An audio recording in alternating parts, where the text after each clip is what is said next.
बंदी छोड़ सतगुरु रामपाल जी परमेश्वर जी की जय हो। परम पिता परमात्मा सारी सृष्टि के रचनहार कुल मालिक असंख्य ब्रह्मांडों के स्वामी जगत गुरु तीनों लोकों में प्रवेश करके सबका धारण पोषण करने वाले राजा धीराज आत्माधार नाथों के नाथ देवों के देव महादेव सर्वेश्वर महेश्वर मृत्युंजय अजरो अमर आदि अनादि सनातनी प्रभु जगत पिता जगदीश्वर श्री श्री 1008 की उपाधि के वास्तविक अधिकारी अकाल मूरत सौद स्वरूपी राम वासुदेव सर्वगतम ब्रह्म परम पूज्य प्रथम पूज्य परम संत परम पुरुष परम धनी परम दयालु सत्य कबीर हक्का कबीर अल्लाहु कबीर अल्लाहु अकबर बाखबर अल्लाह ताला जगत के तारणहार जगत के मुक्तिदाता जगत के जगन्नाथ हारे के सहारे हिंदुओं के राम मुसलमानों के अल्लाह सिखों के वाहेगुरु ईसाइयों के मसीह दया के सागर दया निधि करुणा के सागर करुणा निधि स्वयंभू परिभू संकट मोचन कष्ट हरण मंगल करण दुख भंजन अविगत कबीर निर्विकार निर्विषम परमात्मा अलेख सतगुरु आदि अनादि सतगुरु असली मर्यादा पुरुषोत्तम असली राम असली कृष्ण असली घनश्याम असली मुरारी राजाओं के राजा महाराजाओं के महाराजा शहंशाहों के शहंशाह सम्राटों के सम्राट भगवानों के भगवान अल्लाहों के अल्लाह प्रभुओं के प्रभु मसीहाओं के मसीह सच्चे वाहिगुरु बाबाओं के बाबा पीरों के पीर सेठों के सेठ जगत सेठ सावड़सा सेठ सर्वगुण संपन्न अनंत कोटि कलाओं के स्वामी अनंत कोटि ब्रह्मांडों के नायक योगियों में महायोगी ध्यानियों में महाध्यानी सिद्धों में परम सिद्ध ज्ञानियों में तत्व ज्ञानी ब्रह्म ज्ञानी महाज्ञानी परम ज्ञानी सर्वश्रेष्ठ ज्ञानी विज्ञानी युवा कबीर समृद्ध कबीर असमवात अमित ओजा सच्चे रहनुमा करीम अल्लाह सुभान अल्लाह दुनिया के अंतिम पैगंबर 8 सितंबर 1951 से गांव धनाना जिला सोनीपत हरियाणा भारतवर्ष की पावन भूमि पे प्रकट रियल कल की भगवान श्री नारायण साकार हरि श्री बाबा साहेब नूर अनंत परमात्मा सच्चे दरवेश सच्चे बाखबर संत श्रोमणी सतगुरु रामपाल जी परमेश्वर जी के चरण कमल में साध संगति से जुड़े हुए आप और हम सभी सत्सेवक भाई बहनों का अनंत कोटि दंडवत प्रणाम। सत्साई भाई और बहनों, बहुत बड़ी दया बहुत बड़ी मेहर पूज्य गुरुदेव भगवान की परमेश्वर रामपाल जी की, जिनके शुभ आशीर्वाद से विशेष आशीर्वाद से आप और हम सभी साध संगति से जुड़े हुए सत्सेवक भाई बहन अपनी आत्मा के कल्याण हेतु भक्ति मार्ग पर हर प्रकार से मर्यादाओं में रहते हुए संघर्ष करते हुए निरंतर इस सतभक्ति मार्ग पर प्रयासरत हैं, निरंतर आगे की ओर बढ़ रहे हैं। भाई और बहनों, पूज्य गुरुदेव भगवान की इस कलयुग की बिचली पीढ़ी में आप और हम सभी आत्माओं के ऊपर ये एक विशेष रहम है, रजा है, एक बख्शीश दी है पूज्य गुरुदेव भगवान ने हमें, और इस बख्शीश का हमने इस कलयुग की बिचली पीढ़ी के वर्तमान समय में भरपूर फायदा भी उठाना है। हमने किसी भी पॉइंट पर अपने गुरुदेव भगवान को नाराज होने का मौका नहीं देना है, क्योंकि यदि गुरु जी नाराज हो गए भगत की किसी भी भक्ति विरुद्ध उस क्रिया से, जिन क्रियाओं को ना करने की गुरुदेव सत्संगों में सलाह देते हैं, इससे गुरुदेव भगवान नाराज होते हैं। और यदि गुरु नाराज हो गया तो समझो भगत का जीवन बर्बाद हो गया। परमात्मा स्वयं अपनी वाणी में कहते हैं, भाई जिन बातों से गुरु दुख पावे उन बातों को दूर भगावे। और गुरुदेव कहते हैं कि हरि के रूठे ठोर है गुरु रूठे नहीं ठोर। तो भाई और बहनों, अब इस कलयुग की बिचली पीढ़ी में और सन 1994 से पूज्य गुरुदेव भगवान परमेश्वर रामपाल जी ने जो अमर ज्ञान जो तत्व ज्ञान इन्हीं धर्मशास्त्रों से, पांचवें वेद सूक्ष्म वेद से दिखा दिखाकर जो हमें बताया है, समझाया है, हमारे जहन में इस तत्व ज्ञान को उतार दिया है, अब हमने किसी भी पॉइंट पर गुरुदेव भगवान को तनिक भी नाराज होने का मौका नहीं देना है। जो मर्यादाएं पूज्य गुरुदेव भगवान ने बता दी है, हमने उन तमाम मर्यादाओं का हर प्रकार से संघर्ष करते हुए, वो संघर्ष चाहे सामाजिक हो, चाहे पारिवारिक हो, चाहे व्यावसायिक हो, हमने वो संघर्ष अब करना पड़ेगा। क्योंकि भाइयों और बहनों, अब इस काल के गंदे लोक से, 84 लाख योनियों के महादुखों से बाहर निकलने का वो प्राइम टाइम आ चुका है।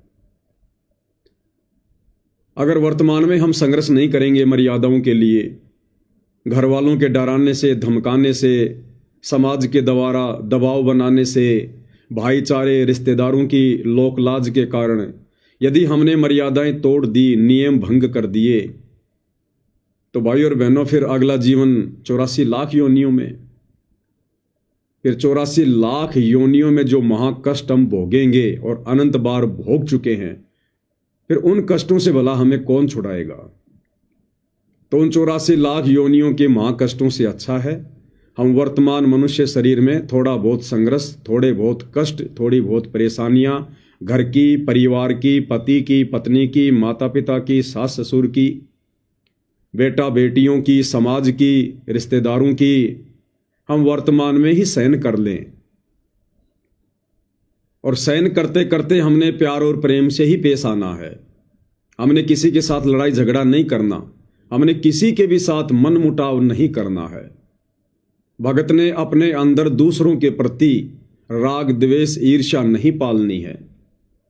अगर हम किसी जगत वाले भाई के प्रति राग द्वेष ईर्ष्या पालते हैं तो समझो आप अपने गुरुजी से द्वेष कर रहे हैं, आप अपने सतगुरु से ईर्ष्या कर रहे हैं। क्योंकि पूज्य गुरुदेव भगवान की अमर वाणी है कि दास गरीब सकल में साहिब और नहीं किसी से अड़ना रे। दास गरीब सकल में साहिब। आदरणीय गरीब दास जी कह रहे हैं कि इस पृथ्वी पर जितनी भी आत्माएं हैं, वो चाहे 84 लाख योनियों में हैं, चाहे स्त्री या पुरुष शरीर में हैं, मक्खी में हैं, मच्छर में हैं, उपदेशी में है, अनुपदेशी में है। दास गरीब सकल में साहिब। और साहिब कौन है ये हमें समझ में आ गया। साहिब है कबीर। साहिब यानी परमात्मा, भगवान, अल्लाह, राम, खुदा, गॉड, ईश्वर, वाहिगुरु। तो वो साहिब, वो गॉड, वो राम, वो अल्लाह, वो कबीर देव है। और वही कबीर देव वर्तमान में सतगुरु रामपाल जी के रूप में साक्षात धरती पर प्रकट है। तो दास गरीब सकल में साहिब यानी सभी आत्माओं के हृदय रूपी गुहा में वो साहिब कबीर देव सतगुरु रामपाल जी विराजमान है, वो बैठे हुए हैं। क्योंकि उन्हीं की शक्ति से ये नश्वर शरीर चल रहा है, ये मिट्टी का पुतला चलायमान है, उसी परमात्मा की शक्ति से। जिस प्रकार गुरुदेव ने बताया कि आपके गांव में ट्यूबवेल लगी हुई है और एक बहुत बड़ी मोटर भी रखी हुई है, लेकिन वो मोटर चलती कैसे है? उस मोटर में पावर आ रही है, उस मोटर में बिजली आ रही है, वो करंट आ रहा है, उस पावर से वो मोटर चल रही है। और वो पावर कहां से आ रहा है? वो थर्मल पावर से आ रहा है, पावर हाउस से आ रहा है, जहां पर बिजली बनती है। तो इसी प्रकार वो कबीर परमात्मा एक देशीय है, वो शतलोक में उस अमर सिंहासन पर बैठा हुआ है और अपनी शक्ति से, अपनी पावर से, अपने आशीर्वाद से वो परमेश्वर सारे जहान को चलाता है, हर एक आत्मा को चलाता है। जिस प्रकार मोबाइल कहीं है और मोबाइल का टावर कहीं पर है, वो टावर से जो रेंज आ रही है, जो किरणें आ रही हैं, जो शक्ति आ रही है, उससे सबके मोबाइल चल रहे हैं। उस मोबाइल में सिम भी है। ये शरीर समझो एक मोबाइल है और वो सिम समझो हमारी आत्मा है। लेकिन उस सिम को यदि वो टावर से वो रेंज नहीं मिलेगी, वो किरणें नहीं मिलेंगी, वो सिम भी काम नहीं करेगी। इसी प्रकार हमारा ये माटी का पुतला और इसके अंदर जो जीव आत्मा है, इसके अंदर आत्मा भी है, लेकिन उस आत्मा को यदि वो पावर नहीं मिलेगी, परमात्मा जी का आशीर्वाद नहीं मिलेगा, वो शक्ति नहीं मिलेगी, तो भाइयों और बहनों, ये जीव आत्मा भी इस शरीर को नहीं चला सकती। तो आदरणीय गरीब दास जी कहते हैं कि दास गरीब सकल में साहिब। इस पृथ्वी पर हर एक आत्मा के अंदर उस परमात्मा की शक्ति काम कर रही है। वो परमात्मा स्वयं शब्द रूप है। हम हैं शब्द, शब्द हम माही, और हमसे भिन्न और कछु नाई।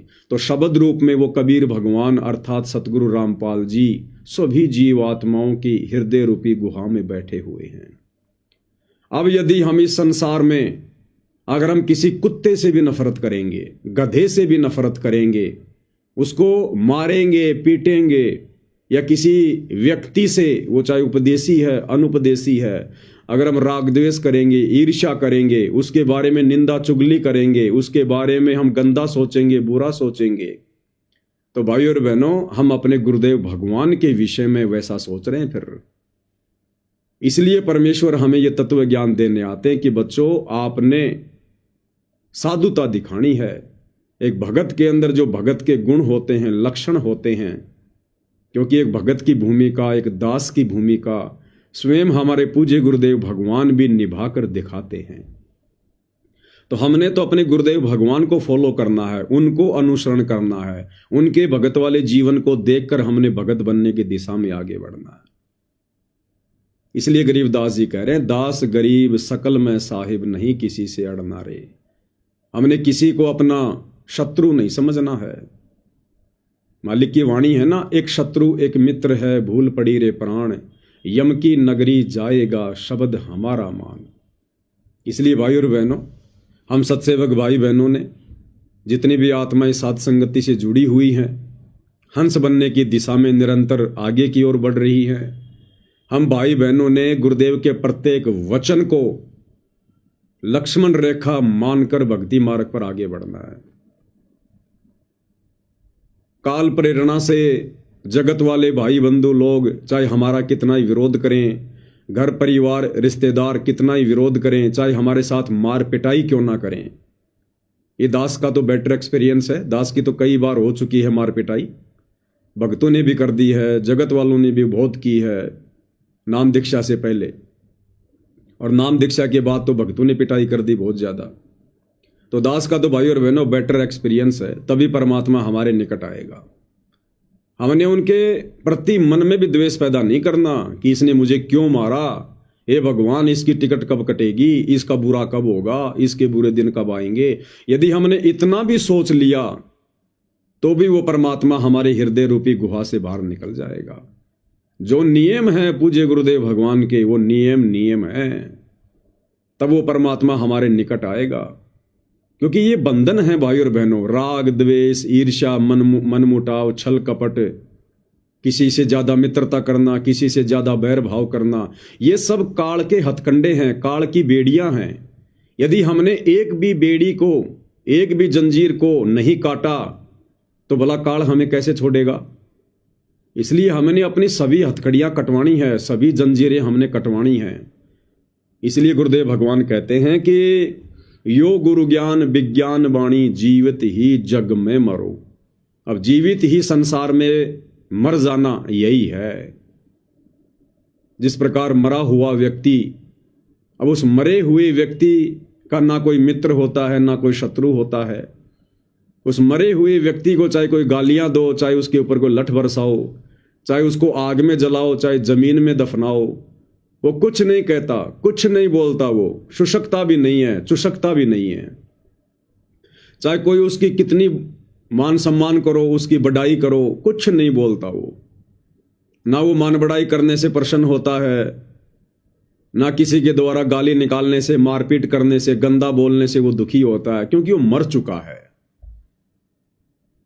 और साधु संतों को जीवित ही मरने की शिक्षा उनके सतगुरुदेव भगवान दिया करते हैं। तो हम जब तक जीवित नहीं मरेंगे भाई और बहनों इस भक्ति मार्ग पर, सबको एक परमात्मा की संतान नहीं समझेंगे, सबके अंदर उस कबीर भगवान सतगुरु रामपाल जी की प्राण शक्ति मानकर व्यवहार नहीं करेंगे, तब तक हमारे अंदर से ये काल के द्वारा जो अवगुण भर दिए गए हैं ये बाहर नहीं निकल सकते, और इनके बाहर निकले बिना हम पार नहीं हो सकते। अब सतगुरुदेव भगवान हमें ज्ञान भी देते हैं, समाधान भी देते हैं, और साथ साथ में फिर गुरुदेव भगवान हमारी परीक्षा भी लेते हैं। कई बार परमात्मा जानबूझकर ऐसी परिस्थितियां पैदा कर देता है भगत के सामने, वो भगत की परीक्षा का समय होता है। उस समय भगत ने भगतपना दिखाना चाहिए, साधुता दिखानी चाहिए, संत ना छोड़े संतता, चाहे कोटिक में लया संत। तो भाई और बहनों, ये इस प्रकार की बहुत सारी परीक्षाएं आप और हमारी होंगी। कुछ परीक्षाएं हमारे संस्कारों के कारण होंगी, जिनको हमने गुरुदेव के ज्ञान को आधार बनाकर, साधुता का परिचय देकर, आधीन भाव दिखाकर हमने स्वयं ही उसको काटना है। और कुछ परीक्षाएं जानबूझकर पूज्य गुरुदेव भगवान भी लेंगे हमारी। तो हमने तो हर प्रकार से और इस पृथ्वी लोक पर हर दिन अपनी परीक्षा का दिन समझकर, परमात्मा ने इस दास से पहले भी बुलवाया था कि भाई और बहनों, यदि हमने इस सतभक्ति मार्ग पर सफल होना है तो दो बातें हमने गांठ बांध लेनी है। सबसे पहली बात, यदि हमने भक्ति मार्ग पर सफल होना है, एक भगत बनना है, साधु बनना है, वास्तव में बगुले से हंस बनना है, जीवित मरना है, तो हमने अपने पूज्य गुरुदेव भगवान के भगत वाले जीवन को देखना है। यदि हम किसी और भगत के जीवन को देखकर चलेंगे, हम कभी भी सफल नहीं हो पाएंगे। भगत हो सकता है बहुत अच्छी अच्छी बातें बनाएगा, मीठी मीठी बातें बोलेगा, हो सकता है वो हाथ जोड़ के या धीनी से आपको उपदेश दे, लेकिन है वो एक जीव, वो कभी भी अपना रंग बदल सकता है, कभी भी। तो उस भगत के उस जीवन को देखकर हम कभी भी भक्ति मार्ग पर सफल नहीं हो सकते। भगत की करनी और कथनी में अंतर होता है, कभी भी आ सकता है। जरूरी नहीं है आज यदि कोई बहुत अच्छा भगत है तो 2 साल बाद भी वो बहुत अच्छा रहेगा। रहे, बहुत अच्छी बात है, उसका खुद का भला होगा, आत्मा का कल्याण होगा। लेकिन हमने केवल इसी बात को लेकर आगे नहीं बढ़ना है कि मैं उस भगत को देख कर चलूं, नहीं। हमने अपने गुरुदेव भगवान वाले भगत के जीवन को देखकर चलना है। जो भूमिका गुरुदेव भगवान ने निभाई है एक भगत बनकर, 17 फरवरी 1988 को आदरणीय राम देवानंद जी को अपना मुंह बोला गुरु धारण किया, एक भगत की भूमिका की उन्होंने 6 वर्ष तक। तो भाई और बहनों, हमने उस जीवन को देखकर आगे बढ़ना है कि किस प्रकार से परमात्मा ने दासातन दिखाया, आधीनी दिखाई, सभी के प्रति उन्होंने जो है प्रेम भाव दिखाया। पूज्य गुरुदेव भगवान गांव गांव जाया करते थे पाठ करने के लिए, गांव गांव जाते थे सत्संग करने के लिए सन 1994 से। और गुरुदेव भगवान के साथ में लोग उनको ना पहचान कर, आम व्यक्ति मानकर, काल प्रेरणा से कैसी कैसी बदतमीजियां किया करते थे, उनका उपहास उड़ाया करते थे, भला बुरा कहा करते थे, गालियां तक निकाला करते थे, डड़े तक मारा करते थे। बहुत सारे भगत भाई बहनों को गुस्सा आ जाता था, लेकिन गुरुदेव भगवान यही कहते थे कि नहीं नहीं, ये हमारे ही भाई बहन हैं, हमने किसी भी बात का प्रत्युत्तर नहीं देना है, ये काल प्रेरणा से ऐसा कर रहे हैं, तुम भी तो पहले ऐसे ही थे। गुरुदेव भगवान हमें समझाते हैं कि बच्चों, तुम भी तो पहले ऐसे ही थे, इस परमात्मा की शरण में आने से पहले। जब इनको समझ में आएगी तो ये भी हाथ जोड़ते हुए आएंगे, माफी मांगेंगे ये। तो गुरुदेव ने बताया कि हमने इनके साथ में प्रेम भाव से ही पेश आना है, प्रेम भाव से। और पूज्य गुरुदेव जी का जो छोटा लड़का है मनोज, उसने अपना इंटरव्यू दिया और उस इंटरव्यू में उसने क्या बताया। जब गुरुदेव गांव गांव जाते थे पाठ करने, सत्संग करने, लोग कैसा उनके साथ दुर्व्यवहार करते थे और गुरुदेव भगवान क्या शिक्षा दिया करते थे। तो ये चीजें काफी मतलब ये चीजें चली स्टार्टिंग में। तो ये चीजें चलने के बाद गुरु जी के फिर हजारों में संख्या हुई, भक्तों के नाम देख चले, फिर लाखों में संख्या हुई, आज करोड़ों में संख्या है गुरु जी। इसके बीच में एक बात और बताना चाहूंगा, जब गुरु जी शुरू में स्टार्टिंग का संघर्ष करते थे उस समय पे हमने देखा है तो गुरु जी सत्संग कर रहे, गाँव में शरारती तत्व होते हैं, वो क्या करते हैं, गुरु जी सत्संग कर रहे हैं, बाहर बैठे भाई आंगन में बाहर, तो क्या करते हैं, शरारती तत्व ऊपर से पत्थर फेंकते, शरारती तत्व पत्थर फेंकते, वो डिस्टर्ब करते ज्यादा से ज्यादा। तो वो बताते जो श्रद्धालु बैठे जी ऐसे ऐसे, तो गुरु जी तब भी यही बोलते थे, बोले बेटा पहले तुम भी ऐसे थे। जो श्रद्धालु बैठे तो बोला तुम भी ऐसे ही थे पहले, जब तक तुमको ज्ञान समझ में नहीं आया है। तो तुम भी यही सोचते थे हमारे बारे में, यही चीजें करते थे। और जब वो समझ जाएंगे, वो भी तुम्हारे भाई है, अगर वो भी उनको भी जब ये ज्ञान समझ में आ जाएगा, वो भी तुम्हारी तरह बैठेंगे यहाँ के। अच्छा, मतलब किसी प्रकार से विरोध नहीं करते थे? विरोध नहीं करते थे गुरुदेव जी, बिल्कुल ये नहीं कहते थे भाई उनको कहो जाके बोलो या ना, गुरु जी मना कर देते, नहीं नहीं, उनको अपना काम करने दो, मैं अपना काम कर रहा हूँ। अच्छा, अब भक्तों को थोड़ा गुस्सा होता, जो ऐसे कैसे कर दिया, ऐसे कैसे वो कर रहे हैं, मतलब तो गुरुजी मना कर देते, नहीं नहीं झगड़ा नहीं करना है, वो अनजान है, उनको ज्ञान नहीं है अभी इस चीज का। तो ये चीजें काफी बार हुई। और ये एक चीज और देखने को मिली, ये एक जगह नहीं कई जगह हो जाती थी। तो उसके बाद वही जो पत्थर फेंकते थे, पता नहीं होता पत्थर फेंक के भागे, वो आके बताते थे जब उनको समझ में आती थी। फिर वो सत्संग पता लग गया उनको, सत्संग कहीं सुना, तब आके मैंने खुद देखा है गुरुजी के आगे हाथ जोड़ते हो, बोला जी हमें माफ कर दो। गुरुजी बोले क्या हो गया भाई? बोला जी हम आप आते थे ना हमारे इस गाँव में, हम पत्थर फेंका करते आपके ऊपर। आज वो हाथ जोड़े बैठे थे गुरुजी जी के आगे, और गुरुदेव जी उनको उठकर गले लगा रहे हैं। गुरुजी कोई बात नहीं, मैं कोई बात नहीं बेटा, आज आपको समझ में आ गई ये चीजें, तो आज हमारे साथ लग के आप परमात्मा का ज्ञान हो गया आपको। वो रोते, मैंने रोते हुए देखा उनको कि जी हमसे बहुत बड़ी गलती हो गई। क्यों? उनको तो ज्ञान समझ में आ गया, भक्ति समझ में आ गई थी कि एक संत को सताने का, दुख देने का क्या दर्द होता है। और गुरुजी फिर भी माफ करते, कोई बात नहीं बेटा, आप भी हमारे बच्चे, उस समय तुम अनजान थे, आज आपको ये चीजें समझ में आ गई, ज्ञान समझ में आ गया। बहुत कठिनाइयों से दौर गुजरा है वो गुरुजी ने, बहुत संघर्ष। तो भाई और बहनों, पूज्य गुरुदेव भगवान का छोटा लड़का मनोज इंटरव्यू दे रहा है, और एक अभिषेक शर्मा नाम का लड़का इंटरव्यू ले रहा है, जो सा न्यूज चैनल में रिपोर्टिंग करता है। सारी बातें इन लोगों को पता है, दोनों बैठकर प्रवचन दे रहे हैं, उपदेश दे रहे हैं, भक्तों को समझा रहे हैं। और कल परसों हरियाणा के भिवानी के खरककला गांव में जो घटना घटित हुई, सतलोक आश्रम के भक्तों ने, सेवादारों ने जिस प्रकार से गांव के लोगों को मारा है, पीटा है, पत्थरों से, लाठी डंडों से, उन पीटने वालों में ये इंटरव्यू लेने वाला अभिषेक शर्मा नाम का भगत भी था। ये अभिषेक शर्मा उन गांव वालों को पत्थरों से मार रहा है, लात घूंसों से मार रहा है।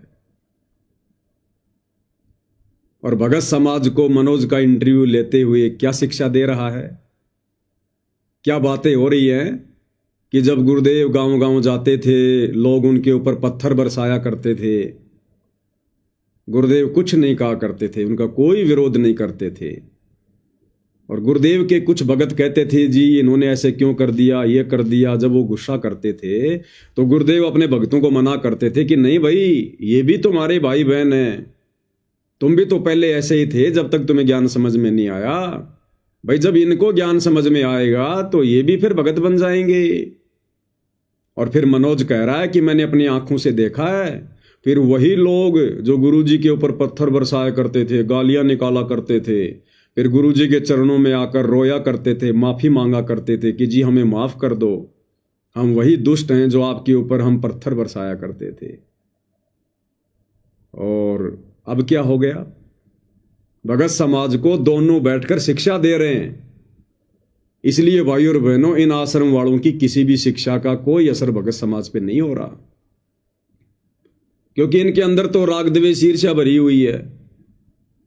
ऊपर से ये साधु बनने का दिखावा करते हैं, भगत बनने का ढोंग करते हैं, तो कैसे इनके शब्दों का भगत समाज पे असर होगा। तो कल दास लाइव आया था, वीडियो बनाया था, आपको दिखाया था किस प्रकार से वो अभिषेक शर्मा नाम का लड़का उन गांव वालों को पत्थरों से मार रहा है, लात घूंसों से मार रहा है, और यहां बैठकर भगत समाज को शिक्षा दे रहा है साधुता की। इसलिए परमात्मा कहते हैं पर उपदेश कुशल बहु तेरे। ये दूसरों को उपदेश देना बहुत सरल है, जब खुद के सामने वो परिस्थितियां पैदा होती है तब पता चलता है कि भगत क्या होता है, साधुता क्या होती है। इसलिए भाई और बहनों, हम सत्सेवकों के पास में एक बहुत ही अच्छा मौका है। पूज्य गुरुदेव ने हमें बहुत अच्छा एक मौका दिया है, चांस दिया है भगत बनने का, हंस बनने का, गुरुदेव के चरणों में जगह बनाने का, उनके हृदय में समाने का, गुरुदेव को अपने निकट लाने का, उनकी मेहर प्राप्त करने का। हमें साध संगति से जोड़ दिया गुरुदेव भगवान ने, सुसंगति से जोड़ दिया। क्योंकि कबीर सागर के सरलार्थ में पूज्य गुरुदेव जी ने लिखा है कि बच्चों, नाम दीक्षा का मिल जाना एक अपना अलग महत्व है, लेकिन नाम दीक्षा के बाद में संगत और कुसंगत, इसका भगत पर बहुत गहरा प्रभाव पड़ेगा। अगर तत्वदर्शी संत भी मिल गया, नाम उपदेश भी मिल गया, ये सच्ची भक्ति भी मिल गई, और यदि ऐसे भक्तों की कुसंगत मिल गई जो भक्ति के निकट भी नहीं है, केवल भगत बनने का दिखावा कर, तो भी वो भगत आत्मा फेल हो जाएगी। और उपदेश मिलने के बाद यदि आपको अच्छे भक्तों की सुसंगति नसीब हो गई, फिर तो पांचों उंगली घी में हैं, पांचों उंगली घी में। दिन प्रतिदिन उन आत्माओं में, उन भक्तों में निखार आता चला जाएगा, निखार। और यही होता है भगत का। हर दिन भक्ति मार्ग में भगत ने आगे की ओर बढ़ना है। परमात्मा कहते हैं, छिन घटे छिन बढ़े सो तो प्रेम नाही, और कहते हैं अन घट प्रेम दिल में बसे, प्रेम कहावे सोई। 2 मिनट में भगत बन गया, 2 मिनट में जगत वाला बन गया, 2 मिनट में हंस बन गया, 2 मिनट में बगुला बन गया। परमात्मा कहते हैं ये भगत के लक्षण नहीं है। भगत के अंदर तो भक्ति भाव, प्रेम भाव दिन प्रतिदिन बढ़ता ही चला जाना चाहिए, घटने का नाम नहीं होता भगत के अंदर। अगर घट रहा है तो कोई कमजोर संस्कार सामने आ रहा है। अगर भक्ति में मन नहीं लग रहा है, कोई कमजोर संस्कार आ गया भाई, कोई पाप कर्म सामने आ गया। तरीका यही है, ज्यादा से ज्यादा भक्ति वाली दवाई खाओ, सतगुरुदेव को दंडवत करो, प्रार्थना करो, ना चाहते हुए अपना सुमरण करने लग जाओ, ना चाहते हुए सत्संग सुनने लग जाओ, कोई परमात्मा की महिमा गाने लग जाओ, किसी भगत भाई से बात कर लो। यही उपाय है, दूसरा कोई उपाय नहीं है। तो भाई और बहनों, हमने किसी भगत के भगत वाले जीवन को देखकर नहीं चलना है। हाँ, यदि भगत हमें अच्छी अच्छी बातें बताता है, बढ़िया शिक्षा देता है, यदि हमें उचित लगे तो हम उन शिक्षाओं को अपने जीवन में ग्रहण करें, लागू करें। लेकिन उस भगत को ही देखकर चलना कि भगत मुझे खाई में ले जा रहा तो मैं जा रहा हूं, भगत मुझे कुएं में ले जा रहा तो मैं जा रहा हूं, वो फिर कुसंगति हो जाएगी, वो फिर देखा देखी हो जाएगी, भेड़ चाल हो जाएगी, और फिर वो कारण भगत के लिए भक्ति में बाधक बनेगा, नाशक बनेगा। और यदि हम अपने पूज्य गुरुदेव भगवान के भगत वाले जीवन को देखकर चलेंगे तो भाई और बहनों, यदि हम आंख बंद करके यदि फॉलो करेंगे, हमें कहीं कोई नुकसान नहीं होगा। क्योंकि गुरु केवल अपने भगत का मार्गदर्शन करता है, कुमार्गदर्शन नहीं कर सकता गुरु कभी भी अपने भगत का, अंधेरे में भी। इसलिए अपने गुरुदेव भगवान के ऊपर ब्लाइंड फेथ करके, अंधविश्वास करके हम उनके लीलामयी भगत वाले जीवन को फॉलो करें, जिससे हमें सब कुछ मिलेगा। तो साधुता, आधीनी भाव, दासातन, ये पूज्य गुरुदेव ने भगत का प्रथम लक्षण बताया, प्रथम लक्षण। परमात्मा कहते हैं, आधीनी के पास है पूर्ण ब्रह्म दयाल, मान बढ़ाई मारियो बेअदबी सिरकाल। आधीन भगत के पास में पल पल सतगुरु रहता है, उसकी मेहर रहती है। ये एक परमात्मा ने ऑटोमेटिक एक सिस्टम बना रखा है भाई और बहनों, एक ऑटोमेटिक सिस्टम बना रखा है परमात्मा ने। जैसे गाड़ी बनाने वाली कंपनी ने ऑटोमेटिक सिस्टम बना रखा है। यदि आप ब्रेक के ऊपर पैर रखोगे तो गाड़ी रुकेगी रुकेगी, यदि आप एक्सीलेटर के ऊपर पैर रखोगे तो गाड़ी आगे को बढ़ेगी बढ़ेगी। ये नियम बना रखा है एक। इसी प्रकार सतगुरुदेव भगवान ने सारी सृष्टि का, भक्ति का एक नियम बना रखा है। एक फल का भी गुरुदेव ने नियम बना रखा है। एक बीज के अंदर परमात्मा ने नियम डाल दिए और गुण डाल दिए कि ये बीज मान लो गेहूं का है, आम का है, अमरूद का है, उसको कैसे जमीन में डालेंगे, कैसे उसकी सिंचाई करेंगे तो वो प्रफुल्लित होगा ही होगा। एक बच्चा कैसे पैदा होगा, 9 महीने बाद में कैसे वो मां के गर्भ से बाहर आएगा, वो आएगा ही आएगा। वो परमात्मा ने एक नियम बना रखा है। परमात्मा सिर में दर्द नहीं लेता, मालिक ने सारी सृष्टि के नियम बना रखे हैं। अब यदि हम उन नियमों को तोड़ेंगे, नियमों को भंग करेंगे, तो भाई और बहनों हम फिर उस भक्ति मार्ग में सफल नहीं हो पाएंगे, क्योंकि इस भक्ति का भी गुरुदेव ने एक नियम बनाकर छोड़ रखा है। आप और हमें गुरुदेव ने सृष्टि रचना सुना दी, पुस्तकों से दिखा दिया, पढ़ा दिया, सत्संग कर दिए, साथ में गुरु ने हमें गुरु मर्यादा दे दी, एक नियम बना के दे दिया हमारे को गुरुदेव भगवान ने। गुरु 24 घंटे हमारे पास में नहीं रहेगा, डंडा लेके नहीं बैठा रहेगा कि तू ये क्या कर रहा है, तू ये नियम तोड़ रहा है, नहीं। गुरुदेव ने हमें जानकारी दे दी, गुरुदेव ने हमें भक्ति दे दी, नियम मर्यादाएं दे दी। अब यदि हम उन नियमों में रहकर, गुरु के भक्ति वाले संविधान में रहकर आगे बढ़ेंगे तो हम भक्ति मार्ग का लाभ उठा सकते हैं, अन्यथा नहीं उठा सकते। गुरु 24 घंटे आपके पीछे पीछे नहीं घूमेगा। एक गाड़ी बनाने वाली कंपनी ने आपको गाड़ी दे दी, गाड़ी को कितनी स्पीड में चलाना है, कैसे चलाना है, ये सारे सब कुछ मैनुअल दे दिए। सरकार ने हमें रोड बना के दे दी, रोड पर सरकार ने जगह जगह जो है होर्डिंग लगा दिए कि आगे घुमाव है, आगे ब्रेकर है, यहां पर आपने 60 की स्पीड से चलना है। यदि हम उन नियमों को तोड़ेंगे तो भाई और बहनों नुकसान हम खुद ही उठाएंगे। ना तो वो रोड बनाने वाली कंपनी गाड़ी में आपके पास बैठी रहेगी, ना वो गाड़ी बनाने वाली कंपनी का मालिक आपके पास में बैठेगा। उन्होंने तो जो वस्तु थी आपको दे दी और नियम दे दिए। अब यदि आपने सुरक्षित अपना काम करना है, अपने घर पर पहुंचना है, तो नियम और मर्यादा में रहकर आपने गाड़ी चलानी पड़ेगी। इसी प्रकार ये भक्ति रूपी गाड़ी गुरुदेव भगवान ने हमें दे दी है, नियम और मर्यादा बता दी, सावधानियां बता दी। अब यदि हमने सुरक्षित अपने घर सतलोक पहुंचना है तो हमने इन तमाम नियमों को, मर्यादाओं को फॉलो करना पड़ेगा, अन्यथा हम कभी भी सतलोक नहीं जा पाएंगे, कभी भी यही गाड़ी धक्के मारती रहेगी। इसलिए भाई और बहनों, साधुता, आधीनी, ये परमात्मा ने भगत का प्रथम लक्षण बताया है। और आदरणीय गरीबदास जी की अमरवाणी के अनुसार कि दास गरीब सकल में साहिब, नहीं किसी से अड़ना रे।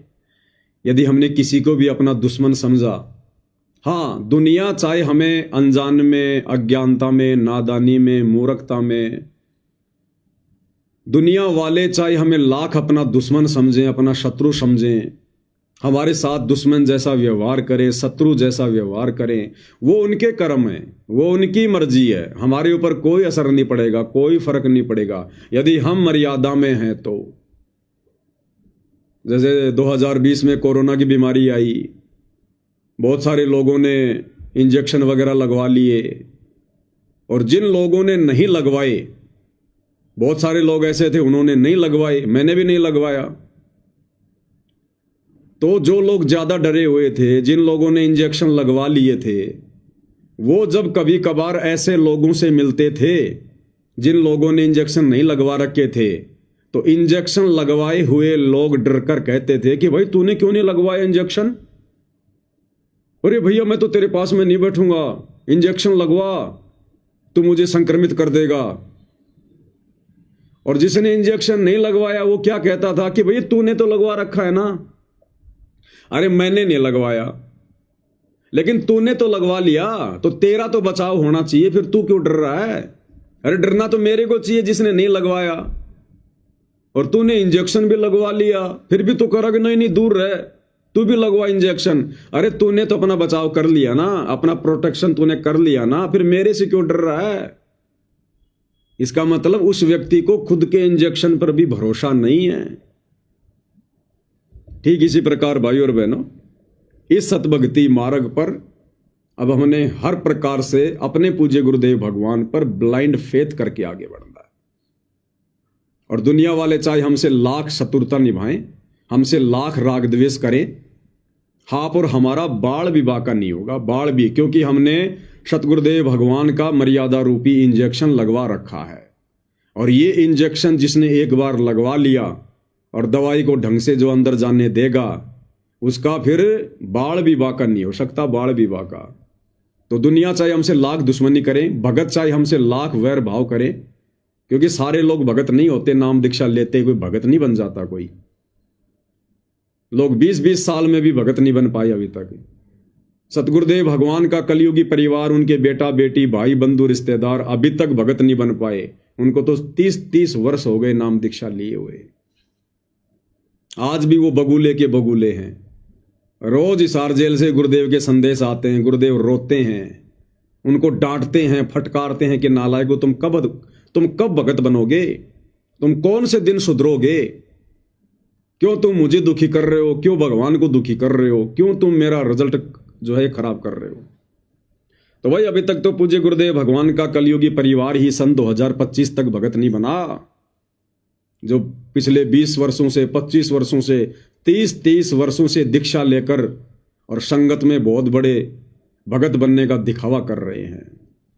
तो भाई और बहनों, हमने यदि भगत बनना है तो अपने पूज्य गुरुदेव भगवान के लीला में जीवन को अपने ऊपर अंगीकार करना पड़ेगा। ये नियम है, अध्यात्म का प्रथम नियम है। यदि हमने सफल होना है तो अपने गुरुदेव भगवान के भगत वाले जीवन को ही देखकर हमने भक्ति मार्ग पर आगे बढ़ना पड़ेगा। ये प्रथम नियम है। और दूसरा, हमने जीवित मरना पड़ेगा।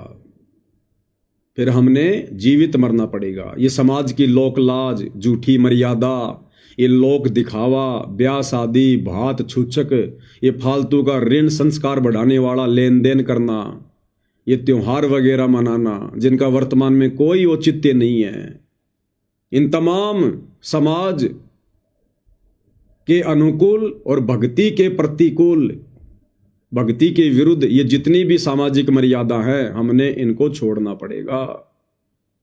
तब भगत भाई और बहनों, हमारा इस काल के लोक से सतगुरुदेव भगवान पीछा छुड़वाएंगे, दूसरा कोई तरीका नहीं है। तो भाई और बहनों, पूज्य गुरुदेव भगवान वर्तमान में हिसार जेल में बैठकर जो विशेष संदेश एक अंतिम विकल्प के रूप में, एक अंतिम विकल्प के रूप में जो भगत समाज को दे रहे हैं, अब हमने इन विशेष संदेशों को फॉलो करना पड़ेगा, इनका अनुसरण करना पड़ेगा। ये अंतिम शिक्षा दी जा रही है गुरुदेव भगवान के द्वारा। अंतिम ये प्रार्थना समझ लेना पूज्य गुरुदेव भगवान की। इन हिसार जेल से आने वाले विशेष संदेशों को समझकर, सुनकर यदि किसी ने अभी भी भगत का चोला धारण नहीं किया, जैसा भगत हमें गुरुदेव बनाना चाहते हैं, यदि हम वैसे भगत नहीं बने, तो इसके बाद गुरुदेव की तरफ से फिर और कोई मौका नहीं है, कोई चांस नहीं है। तो पूज्य गुरुदेव भगवान के आशीर्वाद से विशेष संदेश नंबर 14 का आज ये भाग नंबर 2 है, जिसके ऊपर हम साथ संगति करने जा रहे हैं। पूज्य गुरुदेव जी से प्रार्थना करेंगे कि परमेश्वर हमें सद्बुद्धि दे। और ये जो विशेष संदेश हैं, जिनको समझना भाई और बहनों ब्रह्मा विष्णु महेश के भी वश की बात नहीं है। परमेश्वर हम सबको आशीर्वाद दें, हमें सद्बुद्धि दें परमात्मा, अपने इस अमृत ज्ञान को समझने की, और समझकर हम अपने जीवन में धारण कर सकें, लागू कर सकें, परमेश्वर के इन अनमोल वचनों का अनुसरण कर सकें। परमेश्वर हमें वो भी शक्ति दें, सद्बुद्धि दें। तो विशेष संदेश नंबर 14 भाग नंबर 2, आगे पूज्य गुरुदेव भगवान हमें क्या शिक्षा दे रहे हैं। निर्विकार निर्भय तुहि और सकल वैमान, यदि साधो और सकल वैमान, सब पर तेरी साहिब, सब पर तेरी साहिबी, तुझ पर साहिब ना। निर्विकार निर्भय। पूज्य गुरुदेव भगवान कह रहे हैं, निर्विकार निर्भय तू ही और सकल भयमान, सब पर तेरी साहिबी, तुझ पर साहिब नाए। किसको कह रहे हैं गुरुदेव भगवान? किसी को नहीं कह रहे। स्वयं को समझाने के लिए स्वयं के ऊपर उदाहरण देकर समझाते हैं। आज हमें समझ में आ जाना चाहिए इस तत्व ज्ञान को लेकर कि सतलोक से चलकर वो कबीर परमात्मा संत का चोला धारण करके सतगुरु की भूमिका करते हुए तत्वदर्शी संत की भूमिका करते हुए अपनी महिमा अपने ऊपर लेकर स्वयं ही बताता है। वो कहते ना कि भगवान का तो यहां कोई हुकारा भरने वाला भी नहीं है, हुकारा भरने वाला भी। जैसे एक व्यक्ति किसी को कोई कहानी सुना रहा है, दूसरा व्यक्ति उसका हुकारा भरता है, हाँ तो ये जो अनमोल ज्ञान, तत्व ज्ञान परमात्मा स्वयं चलकर सतलोक से लेकर आते हैं हम काललोक में फंसी आत्माओं को समझाने के लिए, इस सत्य ज्ञान का तो कोई हुकारा भरने वाला भी इस पृथ्वी पर नहीं होता है, क्योंकि इस परमेश्वर के अलावा ये तत्व ज्ञान, ये सृष्टि रचना का ज्ञान किसी के पास नहीं होता है। 650 साल पहले जब कबीर परमेश्वर काशी के बनारस में आए थे और बहुत वर्षों उपरांत जब परमेश्वर जी ने काशी में भंडारा दिया था 18 लाख लोगों को, तो भाई और बहनों पूरे हिंदुस्तान से, और उस समय हिंदुस्तान कितना बड़ा था, गढ़गजनी, इराक, ईरान, ये तुर्किस्तान, अफगानिस्तान, पाकिस्तान, काबुल, ये कंधार, नेपाल, भूटान, बांग्लादेश, ये सब हमारे भारत देश का हिस्सा था पूरा का पूरा। तो पूरे हिंदुस्तान से, पूरे भारत देश से 18 लाख साधु संत महात्मा हर पंथ के काशी में जमा हो गए थे। और उस समय भाई और बहनों कबीर परमात्मा जी ने स्वयं अपना दूसरा रोल बनाया केशव बंजारे का, और 8 पहर तक, एक पहर 3 घंटे का होता है, 8 या 24 घंटे कबीर परमात्मा ने अपने दूसरे रूप केशव बंजारे वाले रूप में सवाल किए, प्रश्न किए, और कबीर जी ने 24 घंटे तक जवाब दिए, सत्संग किया 24 घंटे तक। यानी जो बातें कबीर परमात्मा हमें यहां आकर बताना चाहते हैं, उन बातों के तो यहां कोई सवाल करने वाला भी नहीं है। वो 18 लाख साधु संत महात्मा थे जो अपने आप को ज्ञानी, ध्यानी, महाज्ञानी समझते थे, लेकिन किसी की सुरती भी नहीं थी। इसलिए परमात्मा ने स्वयं दूसरा रूप बनाया केशव बंजारे का, और एक रूप में सवाल कर रहे हैं, दूसरे रूप में जवाब दे रहे हैं। तो वर्तमान में भाई और बहनों बड़े सौभाग्य से हमें वही कबीर परमेश्वर सतगुरु रामपाल जी के रूप में नसीब हैं, प्राप्त हैं। तो इस परमेश्वर ने अपने द्वारा रची गई सृष्टि का, इस अध्यात्म का, शास्त्र अनुकूल सत भक्ति मार्ग का ज्ञान सतलोक से चलकर स्वयं ही आकर बताना पड़ता है। यहां कोई हुकारा भरने वाला भी नहीं है, यहां उनसे कोई सवाल भी करने वाला नहीं है, क्योंकि किसी की बुद्धि वहां तक है ही नहीं। इसलिए गुरुदेव भगवान क्या कह रहे हैं, किसको कह रहे हैं कि निर्विकार निर्भय तू ही और सकल भय मान, हे जी साधो और सकल भय मान, सब पर तेरी साहेबी, सब पर तेरी साहेबी, तुझ पर साहेब ना निर्विकार निर्भय। अब हमने समझनी है ये बात कि वो निर्विकार निर्भय परमात्मा कौन है। स्वयं सतगुरु रामपाल जी हैं। पहली बात तो ये, इस काल के लोक में 21 ब्रह्मांड में निर्भय होकर सच्चाई या ब्रह्मा विष्णु महेश भी नहीं बता सकते। निर्भय होकर ये सच्चाई ब्रह्मा विष्णु महेश की माता जी दुर्गा भी नहीं बता सकती, क्योंकि सृष्टि रचना में गुरुदेव ने बताया कि इस काल में ज्योति निरंजन ने दुर्गा को पाबंद कर रखा है। यदि मेरे विषय में तूने ये सच्चाई आम जन को तो छोड़ो, अगर मेरे तीनों बेटों ब्रह्मा विष्णु महेश को भी बता दी तो मेरे से बुरा कोई और नहीं होगा। ये दुर्गा भी डरी हुई है, ये दुर्गा भी यहां पर निर्भय होकर सच्चाई नहीं बता सकती। ये ब्रह्मा विष्णु महेश बेचारे सच्चाई कहां से बता देंगे जब इनको पता ही नहीं है। फिर ये अपने आप को वेद शास्त्रों का ज्ञाता कहने वाले चतुर्वेदी, त्रिवेदी, द्विवेदी, आचार्य, शंकराचार्य, पोप, पादरी, पंडित, मुल्ला, मौलवी, ये काजी, पीर, पैगंबर, कुतुब, ओलिया और ये सुर नर मुनि ज्ञानी, ये कहां से बता देंगे भाई और बहनों में सच्चाई। कहाँ इनके पास में मोक्ष मार्ग है, मोक्ष का ज्ञान है, सतलोक का ज्ञान है। तो आज इस पृथ्वी पर सन 1994 से ये सच्चाई निर्भय होकर, सृष्टि रचना का ज्ञान निर्भय होकर हम पृथ्वीवासियों को कौन दे रहे हैं? सतगुरु रामपाल जी दे रहे हैं। तो ये ज्ञान वही दे सकता है जो निर्विकार और निर्भय है, और इस अखिल सृष्टि में निर्विकार और निर्भय केवल परम पूज्य परमेश्वर सतगुरु रामपाल जी हैं। तो आप और भगत भाई बहनों ने अब परमेश्वर की वो महिमा करनी चाहिए। ये शब्द हमने अपने पूज्य गुरुदेव भगवान के लिए गाना चाहिए, बोलना चाहिए उनकी महिमा में। परमेश्वर तो हमें समझा रहे हैं, हमारे को अध्यात्म समझाने के लिए अपने ऊपर उदाहरण देकर स्वयं ही स्वयं को निर्विकार कह रहे हैं, अपने आप को छुपाते हुए कि मैं तो उस कबीर जी का भेजा हुआ दास हूं, मैं तो उसका संदेश वाहक हूं, मैं तो उसकी हंस आत्मा हूं। परमात्मा तो कबीर जी हैं। यही लीला तो परमात्मा चारों युगों में करते हैं। सतयुग में परमात्मा आते हैं, एक तत्वदर्शी संत का रूप धारण करके आते हैं।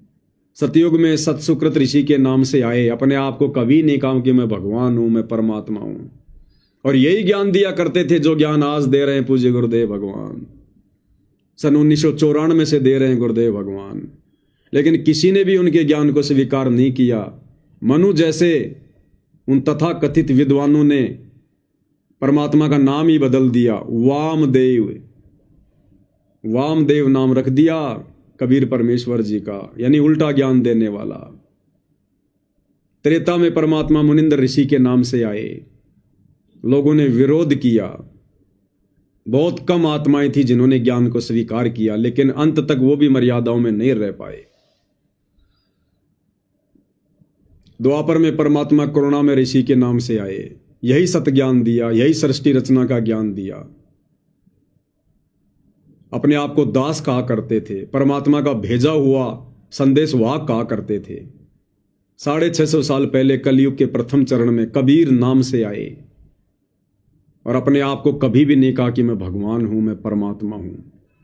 एक आध को कहा तो उन्होंने माना नहीं, और कहा कि परमात्मा तो सतलोक में रहता है, उसका सत्य पुरुष नाम है।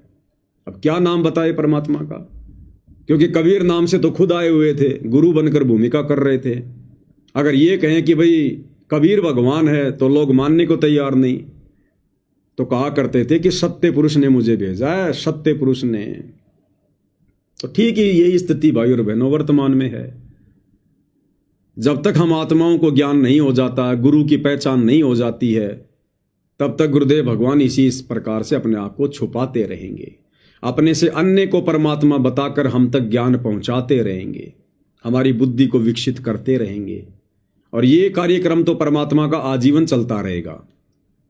लेकिन जिन जिन आत्माओं को वो उपलब्धि प्राप्त हो जाती है गुरुदेव को पहचानने की, उनको समझने की, फिर उन आत्माओं ने गुरु को कोई संदेश वाहक मानकर नहीं, कोई हंस आत्मा मानकर नहीं, कबीर का भेजा हुआ दास मानकर नहीं, फिर स्वयं कबीर परमात्मा ही धरती पर प्रकट हैं। फिर इस प्रकार से हमने गुरुदेव भगवान के साथ व्यवहार करना है। और जिन जिन आत्माओं ने इस प्रकार से गुरु को पहचान कर उनके साथ व्यवहार करना शुरू कर दिया, पतिव्रता पद पर रहकर भक्ति करनी शुरू कर दी, गीता अध्याय 3 श्लोक 13 के अनुसार उन्हें परमात्मा मानकर भोग लगाना शुरू कर दिया। क्योंकि भाई और बहनों 4 युग बीत चुके हैं। वर्तमान की कलयुग की इस बिचली पीढ़ी के अलावा और साध संगति से जुड़े हुए सत्सेवक भाई बहनों के अलावा 4 युग बीत गए हैं। इस परमेश्वर को किसी ने भी परमेश्वर मानकर भोग नहीं लगाया जब ये गुरु रूप में आते हैं। 4 युग बीत चुके हैं, किसी ने भी इस परमेश्वर को परमेश्वर मानकर जब ये सतगुरु रूप में आते हैं इनकी आरती नहीं उतारी है। केवल लोगों ने आरतियां की है, दीपक के साथ आरतियां उतारी नहीं है। तो भाई और बहनों, अब ये सौभाग्य 4 युगों के बाद सर्वप्रथम यदि किसी को नसीब हुआ है तो हम सत्सेवक भाई बहनों को नसीब हुआ है। तो निसंदेह आप और हम परमेश्वर के कितने निकट हैं, हम कितना उनकी नजरों में हैं। पल पल परमात्मा उस कुंज पक्षी की तरह आप और हमारे पर अपनी हृदय की वो जो मेहर है, जो रजा है, वो बरसाते रहते हैं। तो आप और हमने भाई और बहनों ये विशेष मौका जो गुरुदेव ने आप और हमारे ऊपर बख्श दिया है, अब हमने इस मौके को बिल्कुल भी नहीं गंवाना है, बिल्कुल भी नहीं खोना है। ये संसार तो वैसे भी छूटेगा भाई और बहनों एक दिन। ना हमारे परदादा रहे, ना हमारे दादा रहे, हमारे पिताजी भी चले गए, चले जाएंगे, हमने भी जाना है, हमारे बच्चे भी जाएंगे। ये तो मृत्यु लोक है, मरना तो यहां पर कंपलसरी है। जब मरना ही है तो भाई और बहनों फिर वो भक्ति क्यों ना करें जिस भक्ति से सतलोक जाया जाता है। अरे आज से पहले तो लोगों को ज्ञान नहीं था, विकल्प नहीं था, कोई ऑप्शन नहीं था। क्या करते बेचारे, समाज में देखा देखी भक्ति कर रहे थे। राम कृष्ण को, ब्रह्मा विष्णु महेश को, आधे अधूरे भगवानों को पूर्ण भगवान मानकर भक्ति कर रहे थे। ऑप्शन नहीं था। आज हमारे को परमेश्वर ने ऑप्शन दे दिया, विकल्प दे दिया, सच्चाई हमारी आंखों के सामने लाके रख दी, प्रमाणित कर दिया, शक और संदेह की कोई गुंजाइश नहीं छोड़ी। तो मरना तो भाई और बहनों हमने भी है, मरना तो सबने है। तो क्यों ना फिर वो भक्ति करें जो मरने के बाद सीधा हमारे को विमान में बैठाकर सतलोक लेकर जाएगी। तो अब ये मौका भाई और बहनों हमने चूकना नहीं है, क्योंकि अब हमें वो निर्विकार निर्भय परमात्मा मिल चुका है। अब यदि हमें निर्विकार और निर्भय परमात्मा मिल चुका है तो हमने वैसा ही उनके साथ में व्यवहार करना है। अब भाई और बहनों हमें पीछे का इतिहास भी समझ में आएगा। इसलिए हमने उन बड़े बड़े भक्तों को देखकर भक्ति मार्ग पर कभी नहीं चलना चाहिए। विशेषकर उन भक्तों को देखकर तो हमने आंखें बंद कर लेनी चाहिए। उन भक्तों के जीवन को तो हमने कभी भी फॉलो नहीं करना चाहिए, भूलकर भी। जो भगत सतगुरुदेव जी के ज्यादा निकट रहे हैं या सतगुरुदेव जी के बेटा बेटी भाई बंधु रिश्तेदार, ऐसे लोगों के जीवन को तो हमने कभी भी भूलकर अनुसरण नहीं करना चाहिए। क्योंकि घर का जोगी जोगना, बाहर का जोगी सिद्ध, दीपक के नीचे हमेशा अंधेरा होता है। अब हमें उन भक्तों की रहनी करनी समझ में आएगी। अब साथ संगति से जुड़ने के बाद परमेश्वर ने जो सद्बुद्धि हमारी खोली है, अब हमें समझ में आएगा उनकी रहनी करनी कि 30 वर्षों से उन्होंने गुरु को क्या समझ रखा था, अपने जैसा मानुष्य। अब बताइए, गुरुदेव कह रहे निर्विकार निर्भय तू ही और शकल भयमान, सब पर तेरी साहिबी तुझ पर साहिब नाई। कि उस कबीर परमेश्वर जी के अलावा सृष्टि में दूसरा कोई साहब नहीं है, भगवान नहीं है, और सब पर उन्हीं की साहिबी अर्थात उन्हीं की सत्ता चलती है। और वो कबीर परमेश्वर निसंदेह वर्तमान में सतगुरु रामपाल जी हैं। हमें तो समझ में आ गया, बाकी दुनिया को भी धीरे धीरे आ ही जाएगा। जब तक दुनिया नहीं समझेगी तब तक विरोध रहेगा, कोई बड़ी बात नहीं है। शुरू में सच्चाई का विरोध ही होता है, लेकिन धीरे धीरे जीत सच्चाई की होती है। इसलिए परमात्मा कहते हैं सत ना छोड़े सूरमा, सत छोड़े पत जाए, और सत के बांधे लक्ष्मी फेर में लगी आए। कि भगत ने कभी भी यदि उसको सच्चाई समझ में आ गई है, उसने अपने धर्म से नहीं डिगना चाहिए। सत ना छोड़े सूरमा, सत छोड़े पत जाए। यदि आपने सच्चाई का रास्ता छोड़ दिया तो आपकी भक्ति कमाई नष्ट हो जाएगी, आपका धर्म नष्ट हो जाएगा। और कहते हैं सत के बांधे लक्ष्मी फेर में लगी आए। यदि आप अपने नियम पर हैं, अपने धर्म कर्म पर है, सच्चाई पर हैं, तो वापस वही दिन पुनः आएंगे। जीत हमेशा सच्चाई की होगी। तो अब हमें समझ में आएगा भाई और बहनों कि वो निर्विकार निर्विषम परमात्मा सतगुरु रामपाल जी हैं। लेकिन क्या उनके परिवार ने, जो पिछले 30 वर्षों से भक्ति कर रहा है, वो बड़े बड़े भगत जो पिछले 20, 25, 30 वर्षों से उनके निकट रहते हैं, क्या उन्होंने अपने गुरु को कभी निर्विकार समझा, निर्भय समझा, परमात्मा के रूप में जाना? कभी नहीं। अगर सतलोक आश्रम से जुड़े बड़े बड़े परम भक्तों ने, गुरुदेव के परिवार ने गुरुदेव को निर्विकार और निर्भय परमात्मा मान लिया होता, समझ लिया होता, सारी सृष्टि का साहिब समझ लिया होता, तो भाई और बहनों, ना ही तो उस करोथा आश्रम में कभी भी उस निर्विकार परमात्मा को बचाने के लिए बॉडीगार्डों की आवश्यकता पड़ती। उन बंदूकधारियों की, उन बॉडीगार्डों की कभी आवश्यकता नहीं पड़ती। भगत ऐसी मूर्खता कभी नहीं करता। यदि अपने गुरु को परमात्मा मान लेता, निर्भय मान लेता, साहिब मान लेता, फिर वो साहिब, वो परमात्मा, वो कबीर देव, जो सतगुरु रूप में आकर सारी पृथ्वी का पालन पोषण करता है, सबकी बॉडी की रक्षा करता है, सबकी सुरक्षा करता है, उस परमात्मा की सुरक्षा बंदूक हाथ में लेकर भगत कभी सौपन में भी नहीं कर सकता। हाथ जोड़ लेगा कि परमात्मा मैं तो नरक में गिरूंगा, पाप का भागी बनूंगा भयंकर, यदि मैंने ये मां गलती की तो। बरवाला आश्रम में 20-20 बॉडीगार्ड, 25-25 बॉडीगार्ड बंदूक ले लेकर गुरुदेव के आगे पीछे चलते थे। जब गुरुदेव सत्संग करते थे बरवाला आश्रम में, चारों तरफ बुलेट प्रूफ शीशों की केबिन बना रखी थी कि हमारे गुरुजी को कोई गोली ना मार दे। बुलेट प्रूफ शीशे लगा रखे थे। उसके बावजूद भी दो दो भगत जब गुरुदेव सत्संग करते थे, दोनों उन कोणों पर खड़े हो जाते थे। एक भगत तो इधर संगत की तरफ लेके बंदूक खड़ा रहता था, एक भगत इधर संगत की तरफ लेके बंदूक खड़ा रहता था। क्या समझ रखा था इन लोगों ने अपने गुरु को? अपने जैसा 2 कोड़ी का जीव, मानुष्य। और गुरुदेव ने अपने सत्संगों में क्या बताया? भाई और बहनों, ये सत्संग ही अध्यात्म की मूल है, भक्ति की जड़ है। इसलिए गुरुदेव भगवान कहते हैं कि ये कलयुग की बिचली पीढ़ी में ज्ञान आधार का मार्ग है। जिसने सत्संग नहीं सुने, नहीं समझे, वो कभी भी भक्ति मार्ग पर दृढ़ होकर आगे नहीं बढ़ सकता। अब गुरुदेव ने हमें सत्संगों में क्या बताया? पूज्य गुरुदेव भगवान कह रहे हैं कि हम उस भगवान के पुजारी हैं जो कभी मरता नहीं है। यानी है तो स्वयं ही अविनाशी, लेकिन भूमिका तो एक भगत की कर रहे हैं, एक संत की कर रहे हैं, अपने आप को छुपाते हुए। तो कह रहे हैं कि हम उस भगवान के पुजारी हैं जो कभी मरता नहीं है। क्या कहते हैं पूज्य गुरुदेव भगवान? ध्यान से सुनिएगा भाई और बहनों।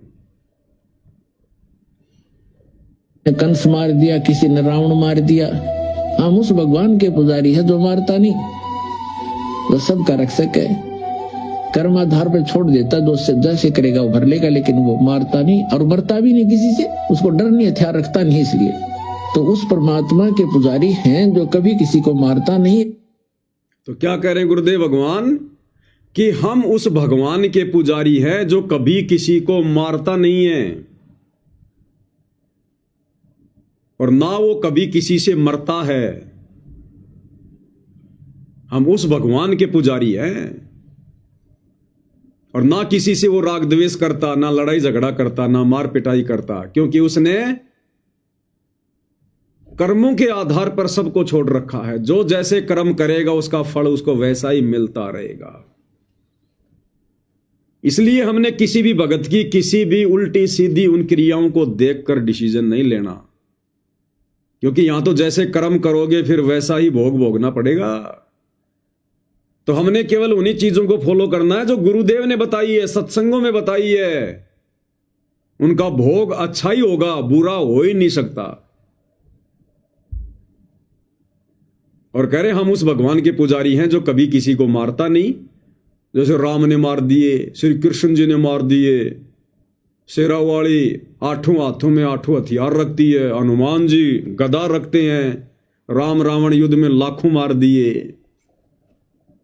तो ये भगवानों के लक्षण नहीं होते। भगवान तो कर्म आधार पे छोड़ देता है, जो जैसा करेगा वैसा पाएगा, सिर में दर्द नहीं लेता। तो अगर इन सतलोक आश्रम वालों ने, पूज्य गुरुदेव के बेटा बेटी भाई बंधु रिश्तेदारों ने, इन बड़े बड़े कोऑर्डिनेटरों ने जो आज इन सतलोक आश्रमों के संचालक बन के बैठे हैं, यदि इन लोगों ने अपने गुरुदेव को पहचान लिया होता तो भाई और बहनों, ये कभी भी ये गलती ना करते गुरु के बॉडीगार्ड बनने की। ये कभी भी गुरु की बॉडी को सुरक्षित रखने का ठेका नहीं लेते। और वर्तमान में भी ये लोग वही गलतियां कर रहे हैं, आज भी वही गलतियां कर रहे हैं लोग। और देख लेना आगे भी इन लोगों की यही गलतियां रहेंगी। ये लोग नहीं सुधरने वाले, इनके कर्म ही इनको सुधारेंगे। राम किसी को मारे नहीं, मारे तो हत्यारा राम, अपने आप ही मर जाएंगे कर कर खोटे काम। तो हमने भाई और बहनों इन तमाम बातों से शिक्षा लेनी है जो गुरुदेव कह रहे हैं कि भगवान किसी को मारता नहीं, भगवान किसी से मरता नहीं। वो तो कर्म आधार से छोड़ देता है। जिसने जैसा कर्म किया है वो कर्मों की मार से नहीं बच सकता। चाहे किसी भी ब्रह्मांड में बैठा हो, किसी भी लोक में बैठा हो, जैसे उसने कर्म किए हैं समय आने पर अच्छे या बुरे वो उसने भोगने पड़ेंगे। इसलिए हमने अपने गुरुदेव भगवान के भगत वाले जीवन को देखकर चलना है। सत्संगों में गुरुदेव ने हमें जो दिशा निर्देश दे दिए हैं उनके अनुसार हमने भक्ति मार्ग पर आगे बढ़ना है। इसलिए परमात्मा किसी के साथ लड़ाई झगड़ा करना, मन मुटाव करना, वैर भाव करना, राग द्वेष ईर्ष्या करना, छल कपट करना, धोखाधड़ी करना, बेईमान करना, इसलिए परमेश्वर हमें मना करते हैं, अन्यथा आपने उन कर्मों का भोग भोगना पड़ेगा। आपके साथ यदि कोई धोखाधड़ी कर रहा है, बदतमीजी कर रहा है, तो उल्टा जवाब ना दो।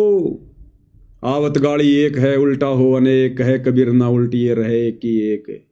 जो तो को काटा बोवे वाको बो तो फूल, तो ये फूल के फूल है वाको है त्रिशूल। समय आने पर जैसे वो कर्म कर रहा है परमेश्वर उसको सजा अवश्य देगा। फिर हम क्यों ठेकेदार बने? हाँ, हम प्रार्थना कर सकते हैं, समझा सकते हैं, विनती कर सकते हैं, लेकिन जैसा दुर्व्यवहार सामने वाला करता है हम उसके बराबर नहीं हो सकते। भाई फिर हमारे में उसमें क्या अंतर?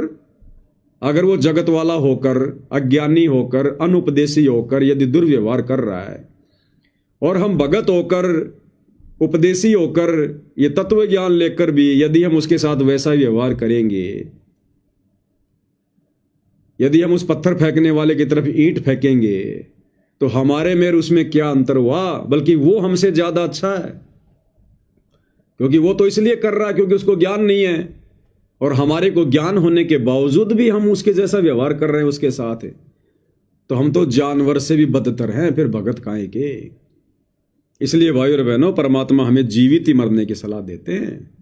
और फिर हमारा रक्षक, हमारा गुरु, यदि हम उनके इस प्रकार से वचनों पर चलेंगे, नियमों पर चलेंगे, मर्यादाओं में रहकर भक्ति करेंगे, जब इतना दृढ़ विश्वास करेंगे उनके वचनों पर, फिर परमात्मा हमारा बाल बाका होने देगा क्या? अरे प्रहलाद भगत ने त्रेता युग में विश्वास किया था अपने भगवान पर। उसके बाप हिरण्यकश्यप ने 84 बार उसके साथ में दुर्व्यवहार किया, 84 प्रकार की यातनाएं दी उसको। कभी पहाड़ से फिकवाया, कभी गरम गरम तेल के उस कढ़ाई में डाला, कभी जंगल में सर्पों के बीच में डलवा दिया, कभी आग में जलाने का प्रयास किया, मार पिटाई करी। 84 प्रकार से भगत प्रहलाद को उसके पिता ने त्रेता युग में जान से मारने की कोशिश की, लेकिन भगत प्रहलाद ने विश्वास किया उस परम शक्ति पर, परम सत्ता पर, जो कि उस समय उसके गुरु रूप में भी नहीं था। उसको पता भी नहीं था कि भगवान कौन है। पूर्व जन्म के संस्कार से विष्णु जी को परमात्मा मानकर ओम विष्णु देवाय नमः, ओम विष्णु देवाय नमः, नारद को अपना गुरु धारण कर रखा था। उसके बावजूद भी उसके विश्वास को देखकर और उसके पूर्व जन्म के मजबूत संस्कारों को देखकर परमात्मा ने पल पल रक्षा की। पल पल जिस हिरण्यकश्यप से त्रेता युग में पूरी पृथ्वी कांपती थी, तो वर्तमान में तो भाई और बहनों साक्षात वो पूर्ण ब्रह्म परमात्मा जो नरसिंह रूप धारण करके आया था भगत प्रहलाद को बचाने, आज सतगुरु रामपाल जी के रूप में धरती पर साक्षात प्रकट है। और सबसे बड़ी बात, हम उनकी शरण में हैं, वे हमारे पूज्य गुरुदेव भगवान हैं। तो भाई और बहनों, हमने तो जो विधि गुरुदेव भगवान ने बताई है, जो मर्यादा बताई है, भगत के जो लक्षण बताए हैं, बस हमने उन पर खरा उतरना है। बाकी काम पूज्य गुरुदेव भगवान का है। परमात्मा कहते हैं, जय हमरा भगत पछोड़ी होई तो हमरा नाम न लेवे कोई। अगर मेरे भक्ता पर आपत्ति आ गई तो मेरा नाम कौन लेगा? संसार में भक्ति कौन करेगा? तो परमेश्वर पल पल रक्षा करेगा, पल पल यदि हमें विश्वास है तो। लेकिन करेगा मर्यादित भक्तों की। मर्यादा तोड़ के चाहे कितना विश्वास करके बैठ जाना, मर्यादा तोड़ के चाहे कितना विश्वास करके बैठ जाना, कोई बचाव नहीं होगा। जिस प्रकार गुरुदेव भगवान ने बताया कि विश्वास करके और गधे के नीचे बाल्टी लेके बैठ जाओ, कभी भी दूध की नहीं भरेगा, वो मूत की भर सकता है, दूध की नहीं भरेगा। तो विश्वास, लेकिन विश्वास भी वही करो जहां पर सत्यता हो। तो हमने विश्वास करने की जरूरत है, बाकी तो सत्यता है, क्योंकि गुरुदेव स्वयं परमात्मा है। अब बस हमने विश्वास करके और मर्यादा में रह के भक्ति मार्ग पर आगे बढ़ने की आवश्यकता है। तो इस प्रकार से भाई और बहनों, ये जो शब्द है निर्विकार निर्भय तू ही और शकल भयमान, और सब पर तेरी साहिबी तुझ पर साहिब नाए। तो वो निर्विकार निर्विषम परमात्मा पूज्य गुरुदेव भगवान है, परमेश्वर रामपाल जी हैं। और भाई और बहनों, हमने इसी प्रकार से इस भक्ति मार्ग पर दृढ़ता के साथ स्वयं तो आगे बढ़ना ही बढ़ना है, अपने भगत भाई बहनों को भी जितना हो सके उतनी हमने दृढ़ता देनी है, सत प्रेरणा देनी है, क्योंकि भगत को भगत ही दृढ़ करेगा। इस ज्ञान से भगवान के बाद भगत ही परिचित होता है। संसार को तो इस तत्व ज्ञान की छीट भी नहीं है। संसार तो हमारा विरोध कर सकता है, हमें दृढ़ नहीं कर सकता, हमारे को कमजोर कर सकता है, क्योंकि उनकी क्रियाओं में और हमारी क्रियाओं में, समाज की परंपराओं में, भगत की परंपराओं में रात और दिन का अंतर हो जाता है। जगत में और भगत में 36 का आंकड़ा हो जाता है। तो जगत तो कभी हमें हिम्मत दे ही नहीं सकता। तो भगवान के बाद यानी गुरु के बाद यदि भगत भाई बहनों को कोई हिम्मत देगा तो कौन देगा? गुरु का शिष्य देगा, गुरु भाई देगा, गुरु बहन देगी। तो विशेषकर हम भगत भाई बहनों ने, जो हम सतगुरु रामपाल जी की शरण में हैं, अरे और भी नहीं तो कम से कम भगत भाई बहनों के साथ तो प्यार प्रेम से रहो। भगत भाई बहनों के साथ मिलके तो अपने भगवान की महिमा करो। लेकिन देखो वर्तमान में काल का कितना भयंकर दाव षड्यंत्र, जो सतलोक आश्रमों से जुड़े हुए भाई बहन है, गुरुदेव का परिवार है, सतगुरु को परमेश्वर के रूप में ना जानकर, ना पहचान कर, और जिन आत्माओं ने सतगुरु को परमेश्वर के रूप में जान लिया, पहचान लिया, साथ संगति वालों ने, उनके साथ में देखो किस प्रकार से राग द्वेष ईर्ष्या मुकदमेबाजी मार पिटाई मन मुटाव। तो सोचो भाई और बहनों, बाकी संसार का क्या होगा जब गुरुदेव भगवान के पिछले 35 वर्षों के संघर्ष से, उस प्रयास के चलते अभी तक संगत में ही एक मत नहीं हो पा रहा। संगत में भी 2 भाग बन गए, 2 ग्रुप बन गए, 2 पार्ट बन गए। तो सोचो भाई और बहनों, जगत तो भक्ति और भगवान से कितना दूर है। तो जिन जिन आत्माओं पर पूज्य गुरुदेव ने मेहर कर दी है, रजा कर दी है, सतज्ञान की, मर्यादाओं की अपनी पहचान करवा दी है, तो उन साध संगति से जुड़े हुए सत्सेवक भाई बहनों ने तो बिल्कुल कमर कस लेनी है, बिल्कुल कमर, कि अब हम अपने गुरुदेव भगवान को नाराज होने का तनिक भी मौका नहीं देंगे, बिल्कुल भी मौका नहीं देंगे। तो भाई और बहनों, अंत में हम पूज्य गुरुदेव भगवान की महिमा में एक शब्द गाएंगे। सत्साई भाई जरा शब्द की पुस्तक देना।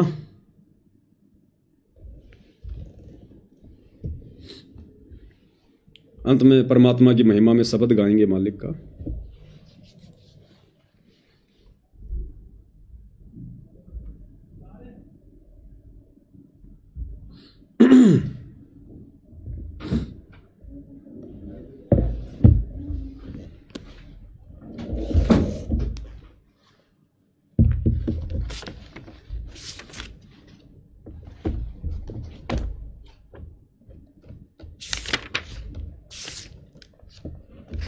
बंदी छोड़ सतगुरु रामपाल जी परमेश्वर जी की जय हो।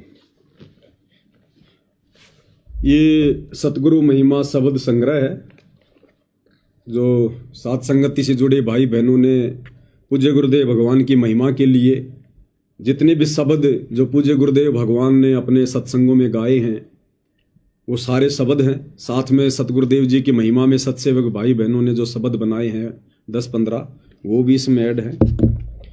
तो सतगुरु महिमा के अंतर्गत पेज नंबर 229 शब्द नंबर 11, काहे भटक रहा इंसान। बंदी छोड़ सतगुरु रामपाल जी परमेश्वर जी की जय हो। काहे भटक रहा इंसान, पहचान धनाना वाले को। काहे भटक रहा इंसान, पहचान धनाना वाले को। कि भाई वो सारी सृष्टि का मालिक, अखिल ब्रह्मांडों का रचयिता, वो कबीर परमात्मा इस पृथ्वी पर आया हुआ है। हे नादान इंसान, क्यों भरम रहा है, क्यों भटक रहा है। अपने परमेश्वर जी की पहचान कर, सतगुरु रामपाल जी के सत्संग सुन, विचार कर उनके वचनों पर। काहे भटक रहा इंसान, पहचान धनाना वाले को, पहचान धनाना वाले को, गुरुदेव धनाना वाले को, पहचान धनाना वाले को, भगवान धनाना वाले को। काहे भटक रहा इंसान, पहचान धनाना वाले को, काहे भटक रहा इंसान, पहचान धनाना वाले को। फिर क्या कहते हैं? मथुरा भटको चाहे काशी, फिर भी न मिले अविनाशी। मथुरा भटको चाहे काशी, फिर भी न मिले अविनाशी। क्यों पत्थरों का करे गुणगान, पहचान धनाना वाले को। क्यों पत्थरों का करे गुणगान, पहचान धनाना वाले को। काहे भटक रहा इंसान, पहचान धनाना वाले को। कि भाई चाहे मथुरा में जाओ, चाहे काशी में जाओ, चाहे वृंदावन में जाओ, कहीं भी जाओ, वो अविनाशी परमात्मा इस प्रकार भटकने से नहीं मिलता। वो किसी मंदिर में, मस्जिद में, चर्च में, गुरुद्वारे में कैद होकर नहीं रहता। उसको जानने के लिए, पहचानने के लिए सबसे पहले आपने सच्चे सतगुरु को जानना पड़ेगा। सच्चे सतगुरु के प्रवचन सुनने पड़ेंगे, तब आपको वो अविनाशी परमात्मा मिलेगा।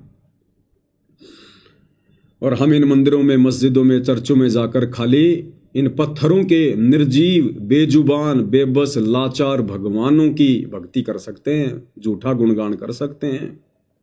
और इन पत्थरों के गुणगान करने से अविनाशी नहीं मिलेगा, भक्ति नहीं मिलेगी, हमारे कष्ट नहीं कटेंगे, हमारे भाग्य में लिखे हुए कष्ट नहीं कटेंगे। उसके लिए हमने गुरु धारण करना पड़ेगा सबसे पहले, और गुरु भी सच्चा हो। अब गुरु तो गांव गांव में बैठे हैं, नगर नगर में बैठे हैं, घर घर में गुरु बैठे हैं। वो नहीं गरीब अंधे गूंगे गुणु, गरीब अंधे गूंगे गुरु घणे, लंगड़े लोभी लायक, और साहिब से परिचय नहीं, कांव बनावे शाख। उन गुरुओं का क्या करें जिनका परमात्मा से मेल नहीं, जिनका परमात्मा से कोई परिचय नहीं, जो स्वयं परमात्मा के विषय में नहीं जानते। जिस प्रकार शिरडी के साईं बाबा, लाखों लोग उनको फॉलो करते थे, आज भी फॉलो कर रहे हैं, और पूरी जिंदगी वो साईं बाबा एक ही श्लोक बोलते बोलते मर गया, सबका मालिक एक। उसने जिंदगी में किसी को नहीं बताया कि वो सबका मालिक एक कौन है, कहाँ रहता है, कैसे मिलेगा, उसका नाम क्या है, उसका गांव क्या है। तो परमात्मा ने यही लिखवाया कि क्यों पत्थरों का करे गुणगान। अरे जो जिंदा रूप में धरती पर आता है उसका गुणगान कर। वो पत्थर तुझे उपदेश नहीं देगा, लेकिन जिंदा रूप में जो परमात्मा सतगुरु रूप में धरती पर आता है वो तेरी हर शंका का समाधान करेगा। तो जितने भी आन उपासना करने वाले, देवी देवताओं की पूजा करने वाले, बहुत सारे इन धर्मों में बटे हुए भाई बहन, हिंदू, मुस्लिम, सिख, ईसाई, भाई हम सब एक परमात्मा के बच्चे हैं, हम सब जीव आत्मा हैं। हमारी कोई जाति नहीं है, कोई धर्म नहीं है जो हमने ये बना रखे हैं, हिंदू, मुस्लिम, सिख, ईसाई, दुनिया भर की जातियां नहीं। परमात्मा कहते हैं जीव हमारी जाति है, मानव धर्म हमारा, हिंदू, मुस्लिम, सिख, ईसाई धर्म नहीं कोई न्यारा। हम सब जीव हैं, दो कोडी के, हमारी कोई औकात नहीं, 8 मास का पुतला है। ये श्वास निकलते ही सबकी दुर्गति होती है यहाँ पर। तो जीव हमारी जाति है, यानी हमने अपनी औकात को समझना चाहिए कि हम 2 कोडी के प्राणी हैं। जीव की यहाँ कोई औकात नहीं है, चाहे वो देश का प्रधानमंत्री क्यों ना बन जाए। अगर प्रधानमंत्री को सूचना मिले कि आपका बेटा एक्सीडेंट हो गया, भयंकर तरीके से हॉस्पिटल में एडमिट है, वो भले देश का प्रधानमंत्री है, उसका कलेजा यूं करेगा धक धक धक धक। एक्सीडेंट होता है तो प्रधानमंत्री भी मरता है, उसकी कोई स्टील की बॉडी नहीं होती। इसलिए परमात्मा कहते हैं कि ये सब यहाँ 2 कोटि के जीव हैं, ब्रह्मा विष्णु महेश से लेकर 33 करोड़ देवी देवताओं से लेकर और यहाँ के राजा महाराजाओं मंत्री और संतरियों से लेकर सब जीव हैं यहाँ पर, सब जीव संज्ञा में हैं, अज्ञानता में, बिना सतगुरु के। और सतगुरु भी मिल गया तो नकली, जिस कारण से खुद को ही भगवान मान के बैठे हैं दुनिया। ये बहुत बड़ी भूल है। पहचान धनाना वाले को गुरुदेव, धनाना वाले को पहचान, धनाना वाले को गुरुदेव, धनाना वाले को काहे भटक रहा इंसान, पहचान धनाना वाले को।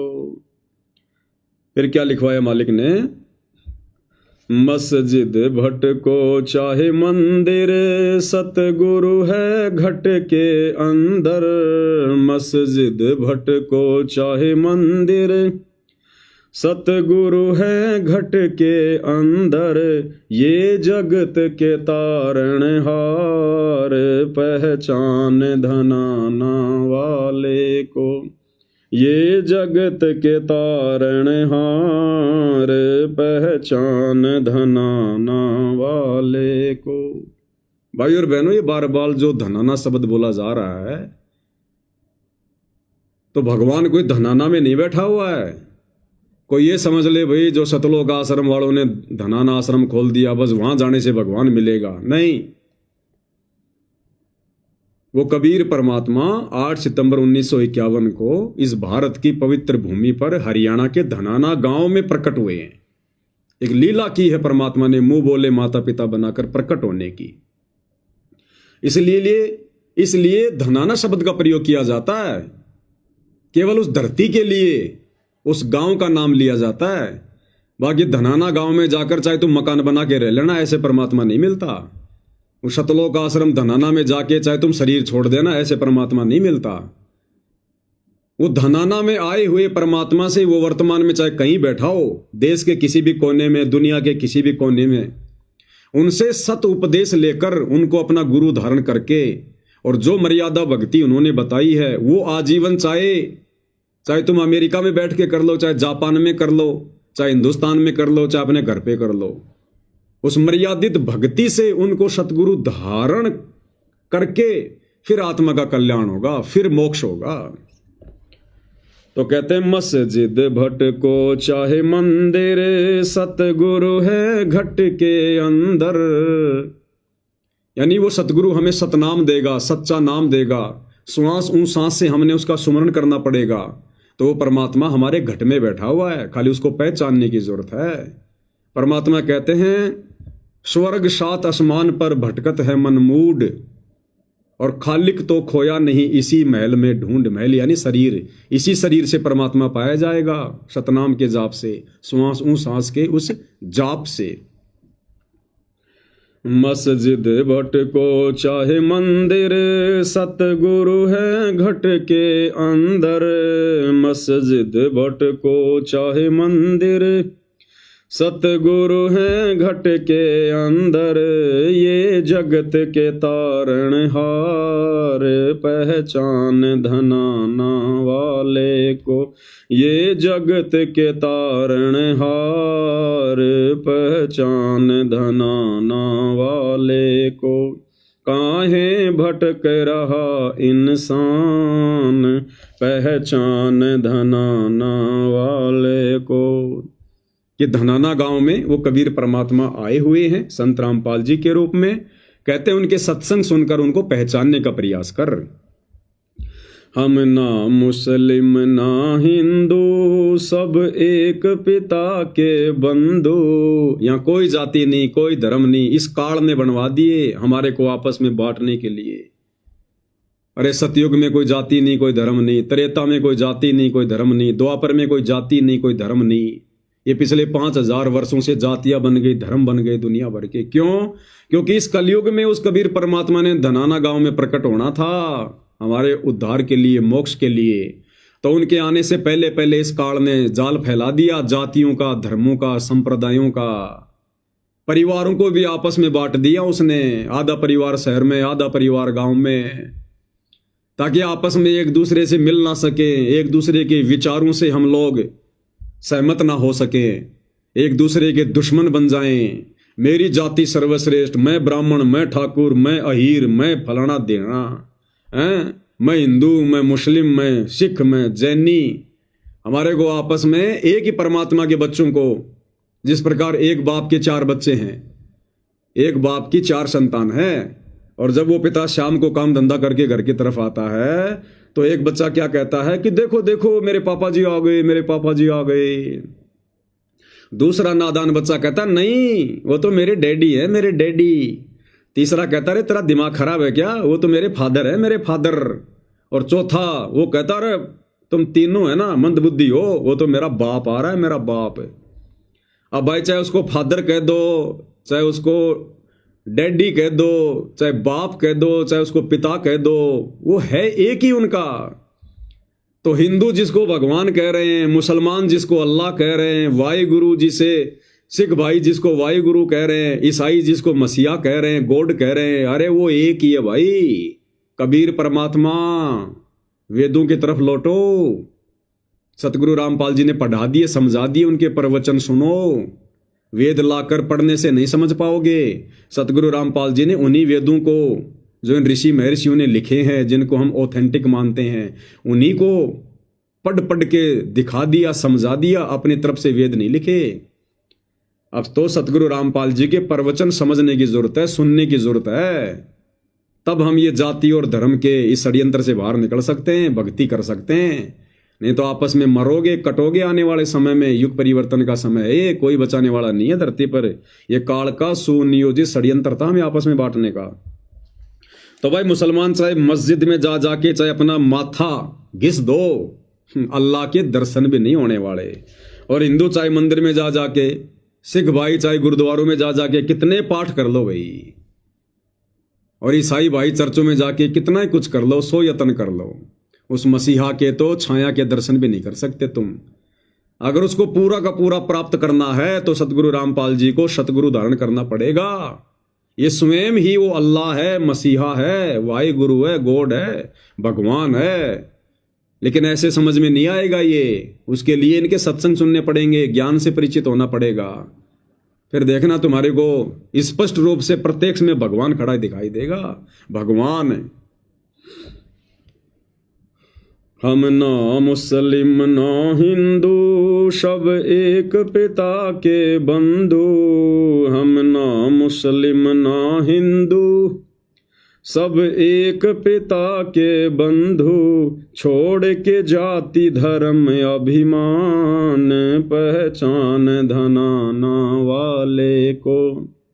छोड़ के जाति धर्म अभिमान, पहचान धनाना वाले को। काहे भटक रहा इंसान, पहचान धनाना वाले को। भाई यहाँ चाहे कोई ब्राह्मण हो, चाहे कोई ठाकुर हो, चाहे कोई क्षत्रिय हो, चाहे कोई वैश्य हो, चाहे कोई शूद्र हो, चाहे कोई हिंदू हो, चाहे मुसलमान हो, चाहे देश का राजा हो, चाहे राष्ट्रपति हो, जिसने सतगुरु रामपाल जी को वर्तमान में सतगुरु धारण करके ये सतभक्ति नहीं की, अंत में यम के दूत उसको नंगा करके घसीटते हुए लेकर जाएंगे, घसीटते हुए। दूसरा कोई तरीका नहीं है बचाव का।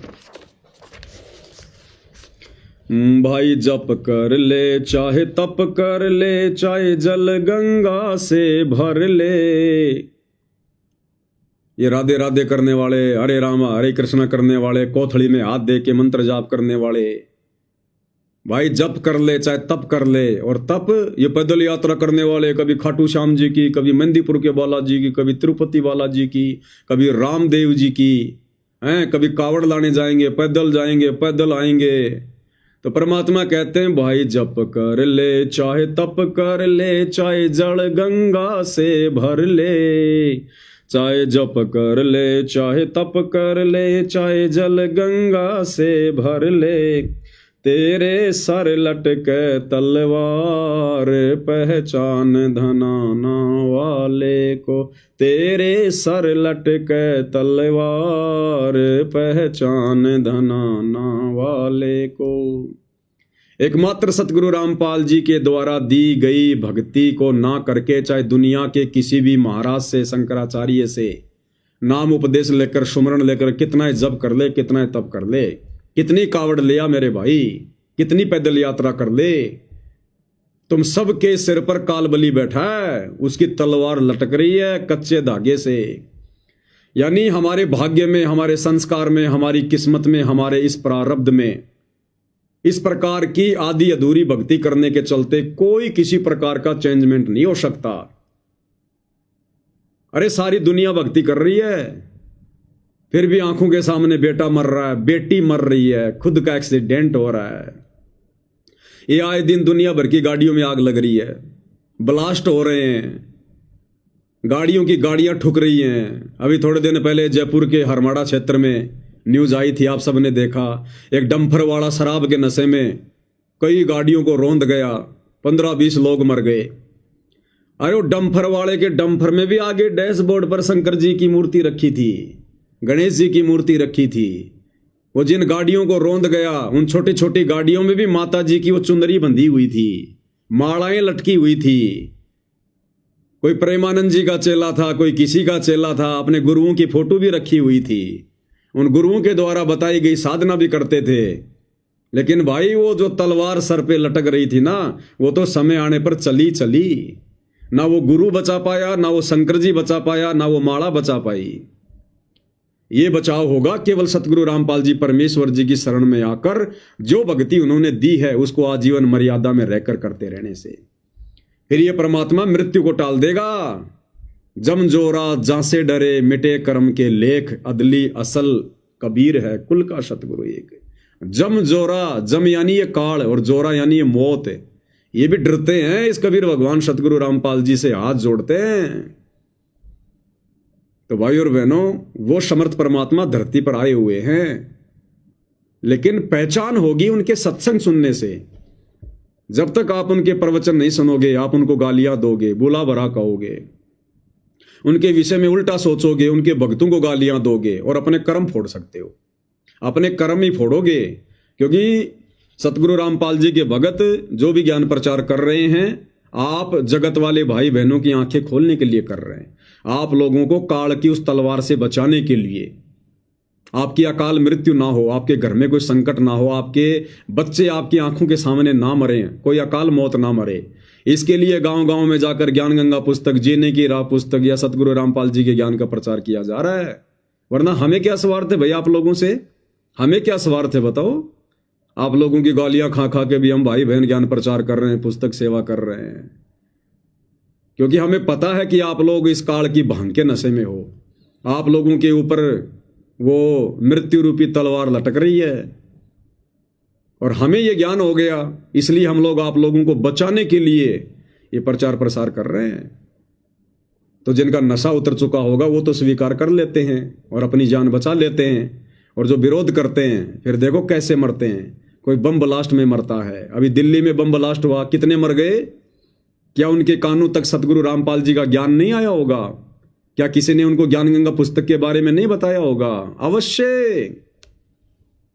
क्योंकि जब ये परमात्मा सतगुरु रूप में धरती पर आता है, इस पृथ्वी पर मनुष्य शरीरधारी एक भी ऐसा स्त्री या पुरुष नहीं बचता जिसके पास ये ज्ञान नहीं जाता।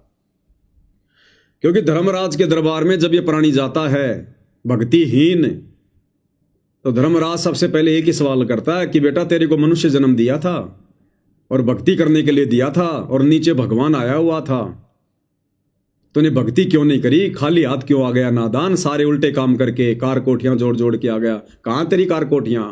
जिस परिवार के लिए तू मर मिटा, कहां है वो तेरा परिवार? आए तेरे साथ में कोई? तब इसकी आंख खुल जाती है वहां पर कि मैंने तो पूरी जिंदगी वो डले ढोए। फिर वो एक ही बहाना करता है वहां पर, हे भगवान मेरे को पता नहीं था भगवान कौन है, परमात्मा कौन है। फिर वो फिल्म चला दी जाएगी वहां पर कि देख ये मोबाइल में तेरे सामने संत रामपाल जी के सत्संग नहीं आए, क्या बोल रहे थे वो? देख तेरे रिश्तेदार ने तेरे को ज्ञान गंगा पुस्तक ला के दी थी, तेरे को मेमोरी कार्ड दिया था गुरुजी के सत्संगों का, और तू क्या बोला?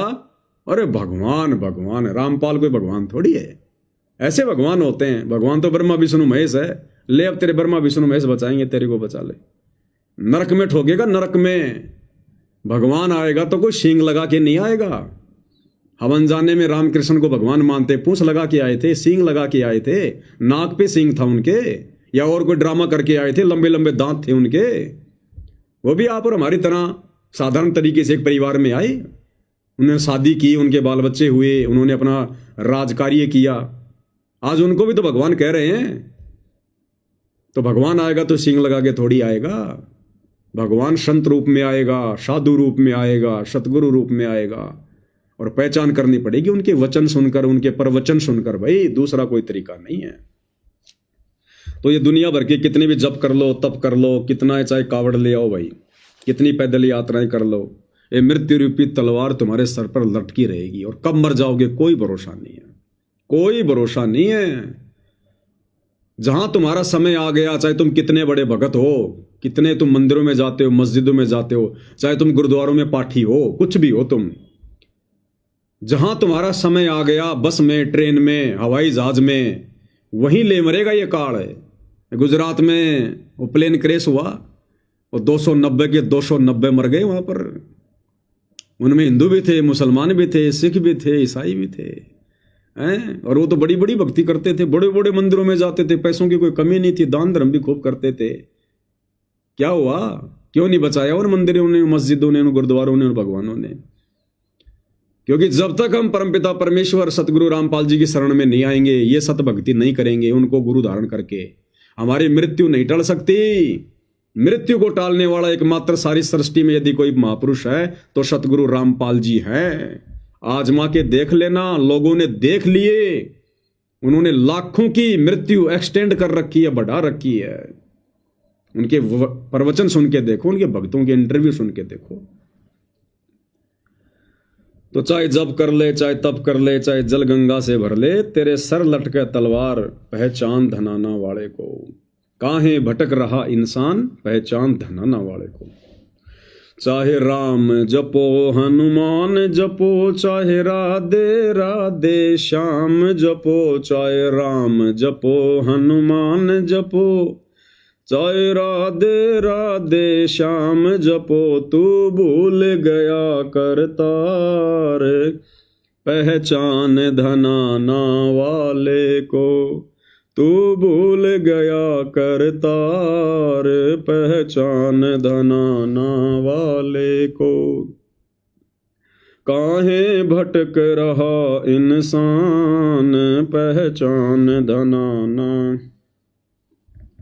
चाहे राम जपो, हनुमान जपो, चाहे राधे राधे श्याम जपो, कितना ही जय श्री राम कर लो, कितना ही मंदिरों में चले जाओ भाई, हनुमान जी की कितनी भक्ति कर लो। अरे हनुमान जी की भक्ति तो छोड़ो, श्री रामचंद्र जी की भक्ति का भी विधान किसी शास्त्र में नहीं है। वो तो एक उनकी जीवन लीला है जो रामायण हम पढ़ते हैं। उन्होंने क्या अच्छे कर्म किए, क्या बुरे कर्म किए, उनके जीवन में क्या क्या घटनाएं घटित हुई। वो तो एक नोवेल है, नोवेल समझ लो, एक वो समझ लो खाली एक कहानी है वो तो उसके जीवन की। अब मेरे जीवन पे कोई कहानी बनाएगा तो रामायण से भी जो है बड़ी बन जाएगी। एक गांव के सरपंच पे उसके 5 साल के कार्यकाल पर आप एक उसकी जीवनी लिखो, रामायण से भी बड़ी बन जाएगी, महाभारत से भी बड़ी बन जाएगी। तो वो तो खाली एक कहानी है जिसको हमने जो है कथा का रूप दे दिया। उसको पढ़ने से मोक्ष नहीं है, बल्कि रामायण महाभारत को पढ़ने से तो उल्टा हमारे अंदर दुर्बुद्धि आएगी। दुर्बुद्धि, सद्बुद्धि नहीं आ सकती। सद्बुद्धि वाले कार्य उन्होंने कोई किए नहीं। भाई श्री रामचंद्र जी ने आजीवन लड़ाई झगड़ों के अलावा क्या किया बताइए? राम रावण युद्ध किया, फिर कभी अश्वमेध यज्ञ किया, घोड़ा छोड़ दिया, और राजाओं के साथ में लड़ाई की, झगड़े किए, जंगल में जानवर मारे, और क्या काम किए। बाद में सीता को घर से निकाल दिया। क्या शिक्षा लोगे आप उनसे? अपनी पत्नी पे अविश्वास किया, उसकी अग्नि परीक्षा ली, क्या शिक्षा लोगे आप? महाभारत को देख लो आप, भाई बंटवारे को लेकर आपस में लड़ाई झगड़ा, मार पिटाई, दुनिया मरवा दी, करोड़ों लोग मरवा दिए। वो जमीन यहीं पड़ी है और वो नरक में पड़े हैं। क्या शिक्षा मिलेगी हमें इनसे? श्री कृष्ण जी की श्री कृष्ण लीला को पढ़ के, सुख सागर को पढ़ के क्या शिक्षा मिलेगी?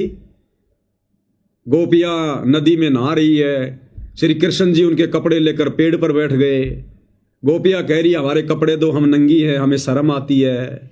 श्री कृष्ण जी कह रहे हैं नहीं नहीं, नंगी आओ फिर कपड़े लो। वो बेचारी अपने जो है गुप्तांगों के ऊपर हाथ रख के शर्म के मारे बाहर आ रही हैं। फिर श्री कृष्ण जी उनको कपड़े दे रहे हैं। अरे ये कथाएं सुनेंगे तो हमारे अंदर विषय वासना की आग और भड़केगी। ये तो कामसूत्र की कथाएं हैं, कामसूत्र की।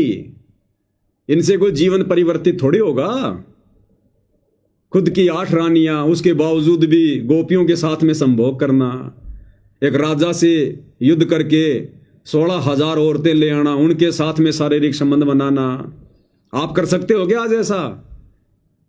अरे जो श्री कृष्ण जी ने किया, क्योंकि भगवान के पद चिन्हों पर भगत ने चलना पड़ता है, तो आज आप श्री कृष्ण जी के पद चिन्हों पे आप जी जो है चल सकते हो क्या? और चल लिए तो आप जी सुखी रह सकते हो क्या? ना तुम्हारा घर बचेगा, ना परिवार बचेगा, ना तुम्हारा समाज बचेगा।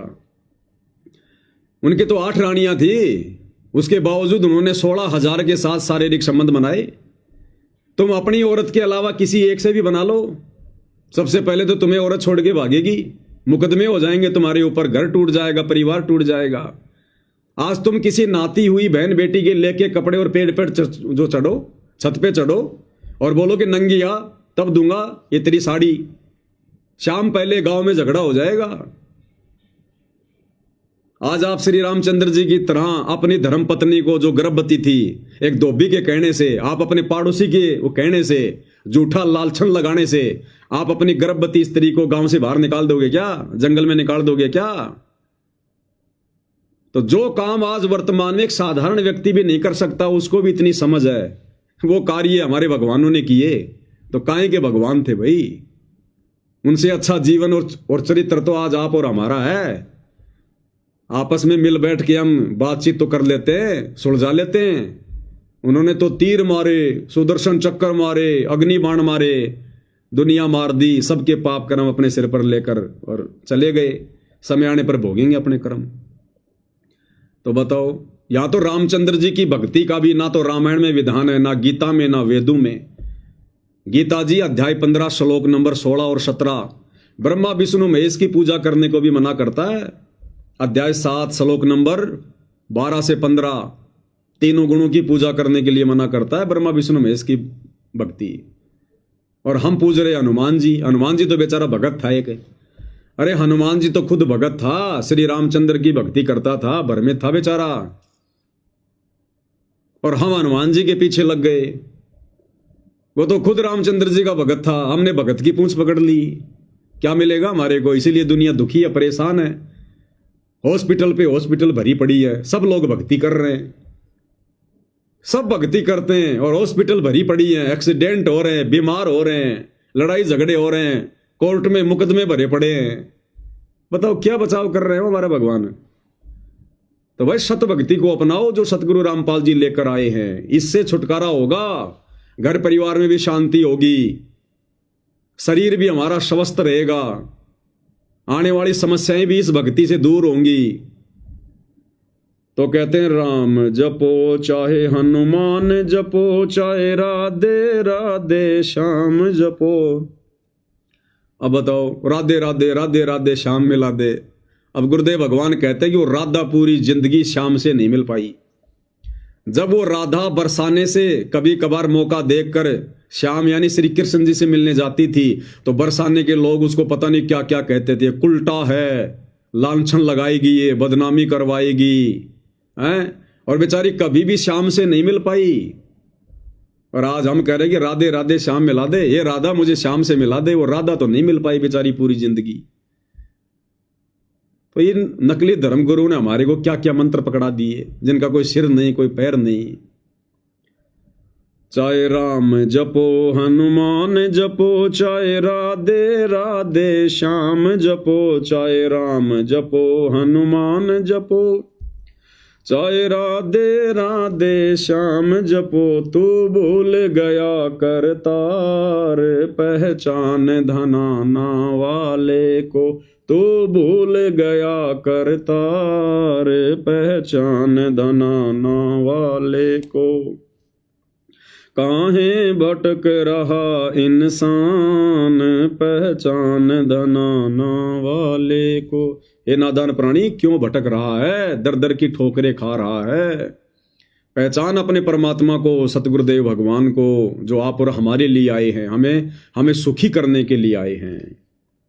तेरे बढ़ रही हारी बीमारी, सतगुरु से कर ले यारी। तेरे बढ़ रही हारी बीमारी, सतगुरु से कर ले यारी। तेरा घर बन गया शमशान, पहचान धनाना वाले को। तेरा घर बन गया शमशान, पहचान धनाना वाले को। घर घर में रोगी, घर घर में हारी बीमारी, हॉस्पिटल पे हॉस्पिटल भरे पड़े हैं, सबके घर शमशान घाट बन गए। यानी बीमारी है, इसका मतलब उसके पुण्य समाप्त, उसके पाप कर्म ज्यादा, इसलिए वो बीमार हो गया। मरेगा, फिर वो मरेगा तो घर शमशान बन गया, यानी एक आदमी घर से चला गया। तो कहते सतगुरु से यारी कर ले, यानी सतगुरु के सत्संग सुन, विचार कर, उनसे नाम दीक्षा ले, उपदेश ले, और जो भक्ति सतगुरु सतलोक से लेकर आया है वो सत भक्ति कर, जो शास्त्रों के अनुसार है। फिर देख परमेश्वर कैसे हरे भरे पौधे की तरह तेरे परिवार को ना कर दे। तो तेरी जाए उमरिया बीती, सतगुरु से कर ले प्रीति। तेरी जाए उमरिया बीती, सतगुरु से कर ले प्रीति। तो पल भर का मेहमान, पहचान धनाना वाले को। तो पल भर का मेहमान, पहचान धनाना वाले को। तेरी जाए उमरिया बीती, सतगुरु से कर ली प्रीति। हम बच्चों का जन्मदिन मनाते हैं, अपना जन्मदिन मनाते हैं, माता पिता का जन्मदिन मनाते हैं, कितनी खुशियां मनाते हैं। और हम मूर्खों को ये नहीं पता कि हर वर्ष हमारी उम्र का 1 साल कम होता जा रहा है। हर वर्ष हम लोग अपनी मृत्यु के निकट पहुंचते जा रहे हैं। अरे मान लो किसी व्यक्ति की उम्र 100 साल की है और हर साल वो अपना जन्मदिन मना रहा है, खुशी मना रहा है, वो तो अपनी मौत की खुशी मना रहा है, क्योंकि हर साल उसकी मृत्यु उसके निकट आ रही है। एक एक साल हर वर्ष उसकी उम्र में घटता जा रहा है और वो जन्मदिन मना रहा है, खुशी मना रहा है, डीजे पे नाच रहा है। अब बताओ काहे का वो बुद्धिमान इंसान है वो, उसको तो होश ही नहीं है तू क्या कर रहा है। तो कहते हैं तेरी जाए उमरिया बीती, सतगुरु से कर ले प्रीति। सतगुरु से प्रेम बढ़ा।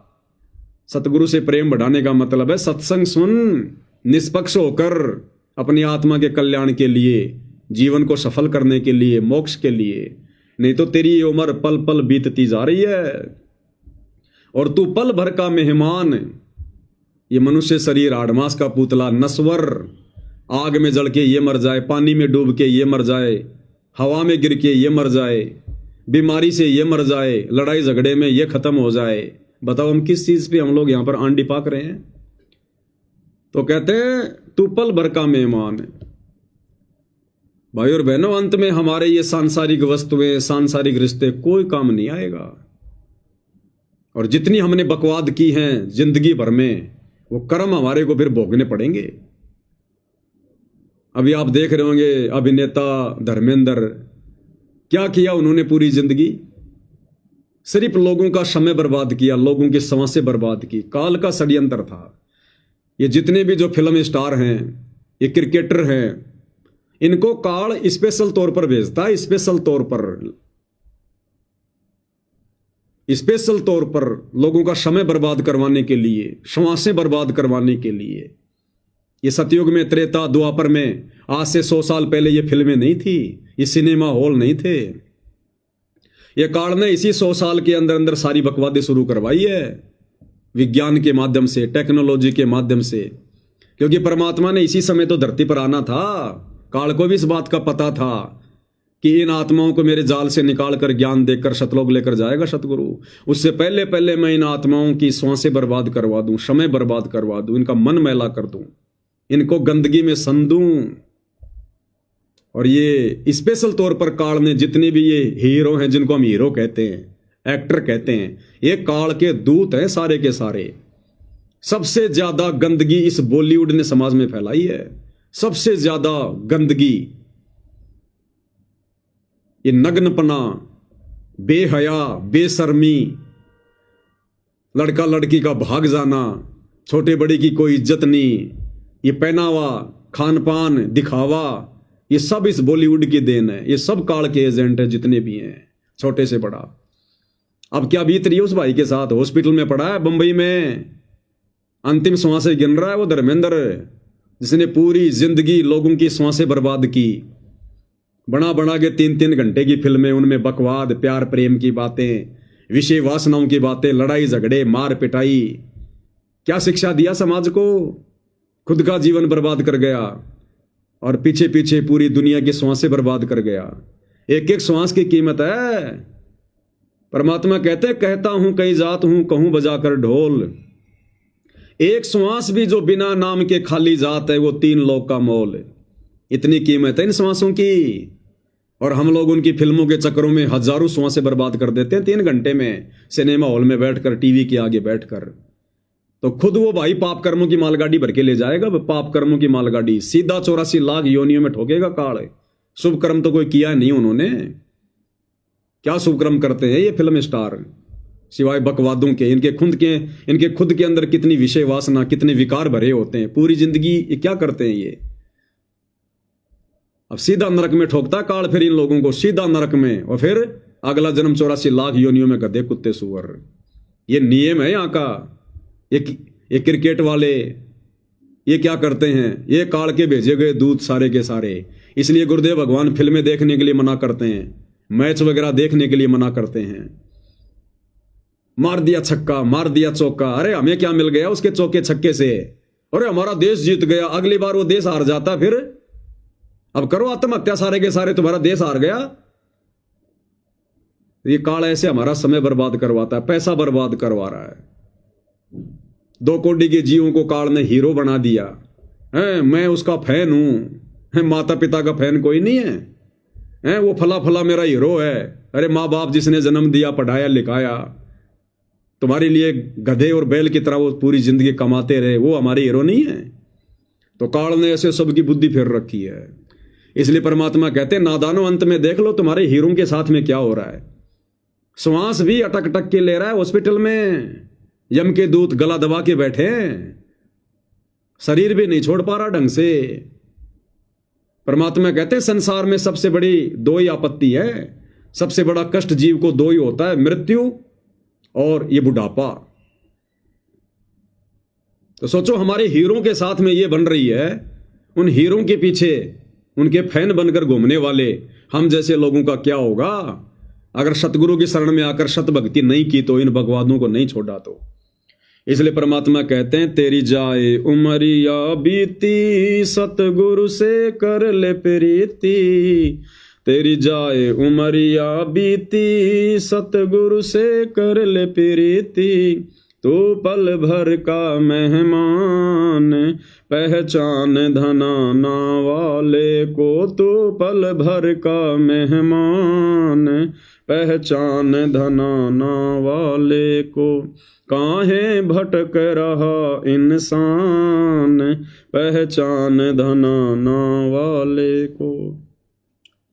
थारी साध संगत कर पूजा, मारा और नहीं कोई दूजा। थारी साध संगत कर पूजा, यानी अब हम भगत भाई बहन अपने पूज्य गुरुदेव भगवान की महिमा में, कि गुरुदेव भगवान ने हमारे ऊपर जो महाउपकार किया है अपनी शरण में लेकर, शत भक्ति देकर, उसके लिए हम साध संगत वाले भाई बहन अपने गुरुदेव की महिमा करते हैं लास्ट में। थारी साध संगत कर पूजा, मारा और नहीं कोई दूजा। कि हे परमेश्वर, हे गुरुदेव भगवान, आपके अलावा इस नकली संसार में, नश्वर संसार में हमारा और दूसरा कोई संगी साथी नहीं है, कोई सहारा नहीं है हमारा। अंत समय में केवल आप ही हमारे सहारे हो, आप ही हमारे भगवान हो, हमारे परमात्मा हो। थारी साध संगत कर पूजा, मारा और नहीं कोई दूजा। गुरु राम पाल भरतार, पहचान धनाना वाले को। गुरु राम पाल भरतार, पहचान धनाना वाले को। भरतार यानी धनी, स्वामी। काहे भटक रहा इंसान, पहचान धनाना वाले को। पहचान धनाना वाले को, गुरुदेव धनाना वाले को। पहचान धनाना वाले को, गुरुदेव धनाना वाले को। काहे भटक रहा इंसान, पहचान धनाना वाले को। काहे भटक रहा इंसान, पहचान धनाना वाले को। अब भाई और बहनों, ये विशेष संदेश है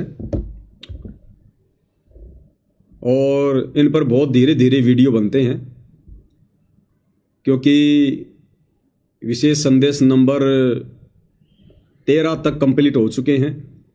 एक विशेष संदेश 1 घंटे का होता है, कोई 52 मिनट का होता है, जो गुरुदेव ने हिसार जेल से भेजे हैं।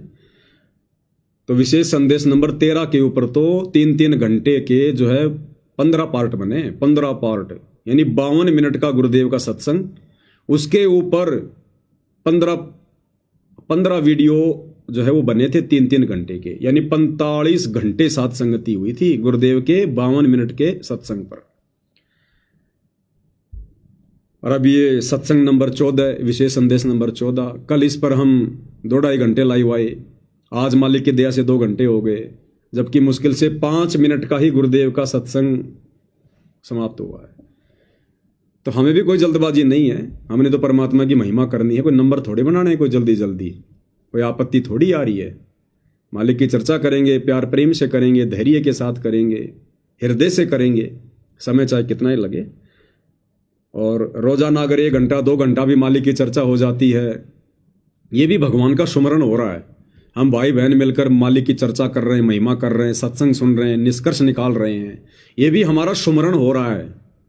ये भी एक परमात्मा का जो है वो सत्संग ही है, परमात्मा की याद जो है वो तरोताज़ा हो रही है, मालिक की महिमा हो रही है। ये भी भक्ति का एक अंग है, एक पार्ट है, क्योंकि गुरुदेव कहते हैं साध संगत हरि भक्ति बिन कोई न उतरे पार, निर्मल आदि अनादि है गंदा सब संसार। तो साध संगति भी भक्ति का एक पार्ट है। और यदि हमने निष्पक्ष होकर राग द्वेष को छोड़कर यदि हमने कुछ सार ग्रहण किया, ये नहीं सोचना कि यार ये भगत होके क्यों इतना बोल रहा है, ये भगत होके क्या ज्ञान छांट रहा है, ये तो होती है मूर्खों की बात, अज्ञानियों की बात है। अरे सोशल मीडिया पर भगत भाई बहन सारा दिन 2, 4, 5 घंटे अपने बर्बाद कर रहे हैं, वहाँ कौन सा तुम्हारा गुरु भाई ज्ञान दे रहा है? या तो कोई सीरियल देखते हो, या फालतू के लोगों के वीडियो देख रहे हो, शराब पीने वालों के, मांस खाने वालों के, दुनियादारी वालों के, और कोई वीडियो देख रहे हो। तुम्हें वहाँ क्या मिल रहा है भाई? 5-5 घंटे, 4-4 घंटे। और यहाँ तुम्हारा भगत भाई अगर तुम्हारे गुरु से संबंधित कोई बात बता रहा है तो तुम्हारे मिर्ची लग रही है, क्योंकि काल नहीं चाहता कि तुम थोड़ा बहुत सच्चाई से परिचित हो जाओ, तुम्हारे पुण्य बन जाएं, सतगुरु की महिमा में तुम्हारा भी हिस्सा हो जाए। काल नहीं चाहता। इसलिए जो समझदार आत्मा होती है वो तो अपना ध्यान लगा के सुनती है, मालिक की महिमा का आनंद लेती है। अरे पहले भाई हम लोग जब इस नाम से परिचित नहीं थे, सतगुरु की शरण में नहीं थे, तो गांव में कोई जागरण होता था, कोई कीर्तन होता था, कोई राम कथा होती थी, और सारा दिन वो नशेड़ी लोग ढोलक पेटी लेकर रामायण बोलते रहते थे। वहाँ रामचंद्र जी आ रहे थे क्या रामायण करने? हनुमान जी की कथा में हनुमान जी आते हैं क्या वो कथा करने के लिए? आप और हमारे जैसे ही वो नशेड़ी व्यक्ति उस समय तो बन गया भगत, और बाकी वो दारू के ठेके शराब पीता है, बीड़ी पीता है। बीड़ी तो इन राम कथाओं में यहाँ पे प्रसाद के रूप में चलती है।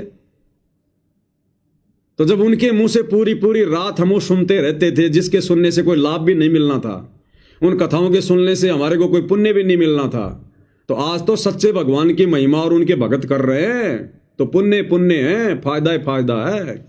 लेकिन काल उन आत्माओं को नहीं सुनने देगा जो आत्माएं अभी काल प्रेरित हैं, काल का जिनके ऊपर पहरा है, जो पूर्णतया सतगुरु की शरण में नहीं आ पाए हैं। यानी नाम लेकर भी जो ज्ञान से अच्छे से परिचित नहीं होगा वो सतगुरु की शरण में नहीं माना जाता है।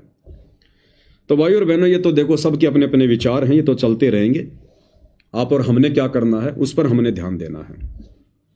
तो पूज्य गुरुदेव भगवान के आशीर्वाद से आज की साथ संगति में केवल इतना ही। गुरुदेव हम सबका मार्गदर्शन करें, हमें सुसंगति से जोड़े रखें, हमें आशीर्वाद दें।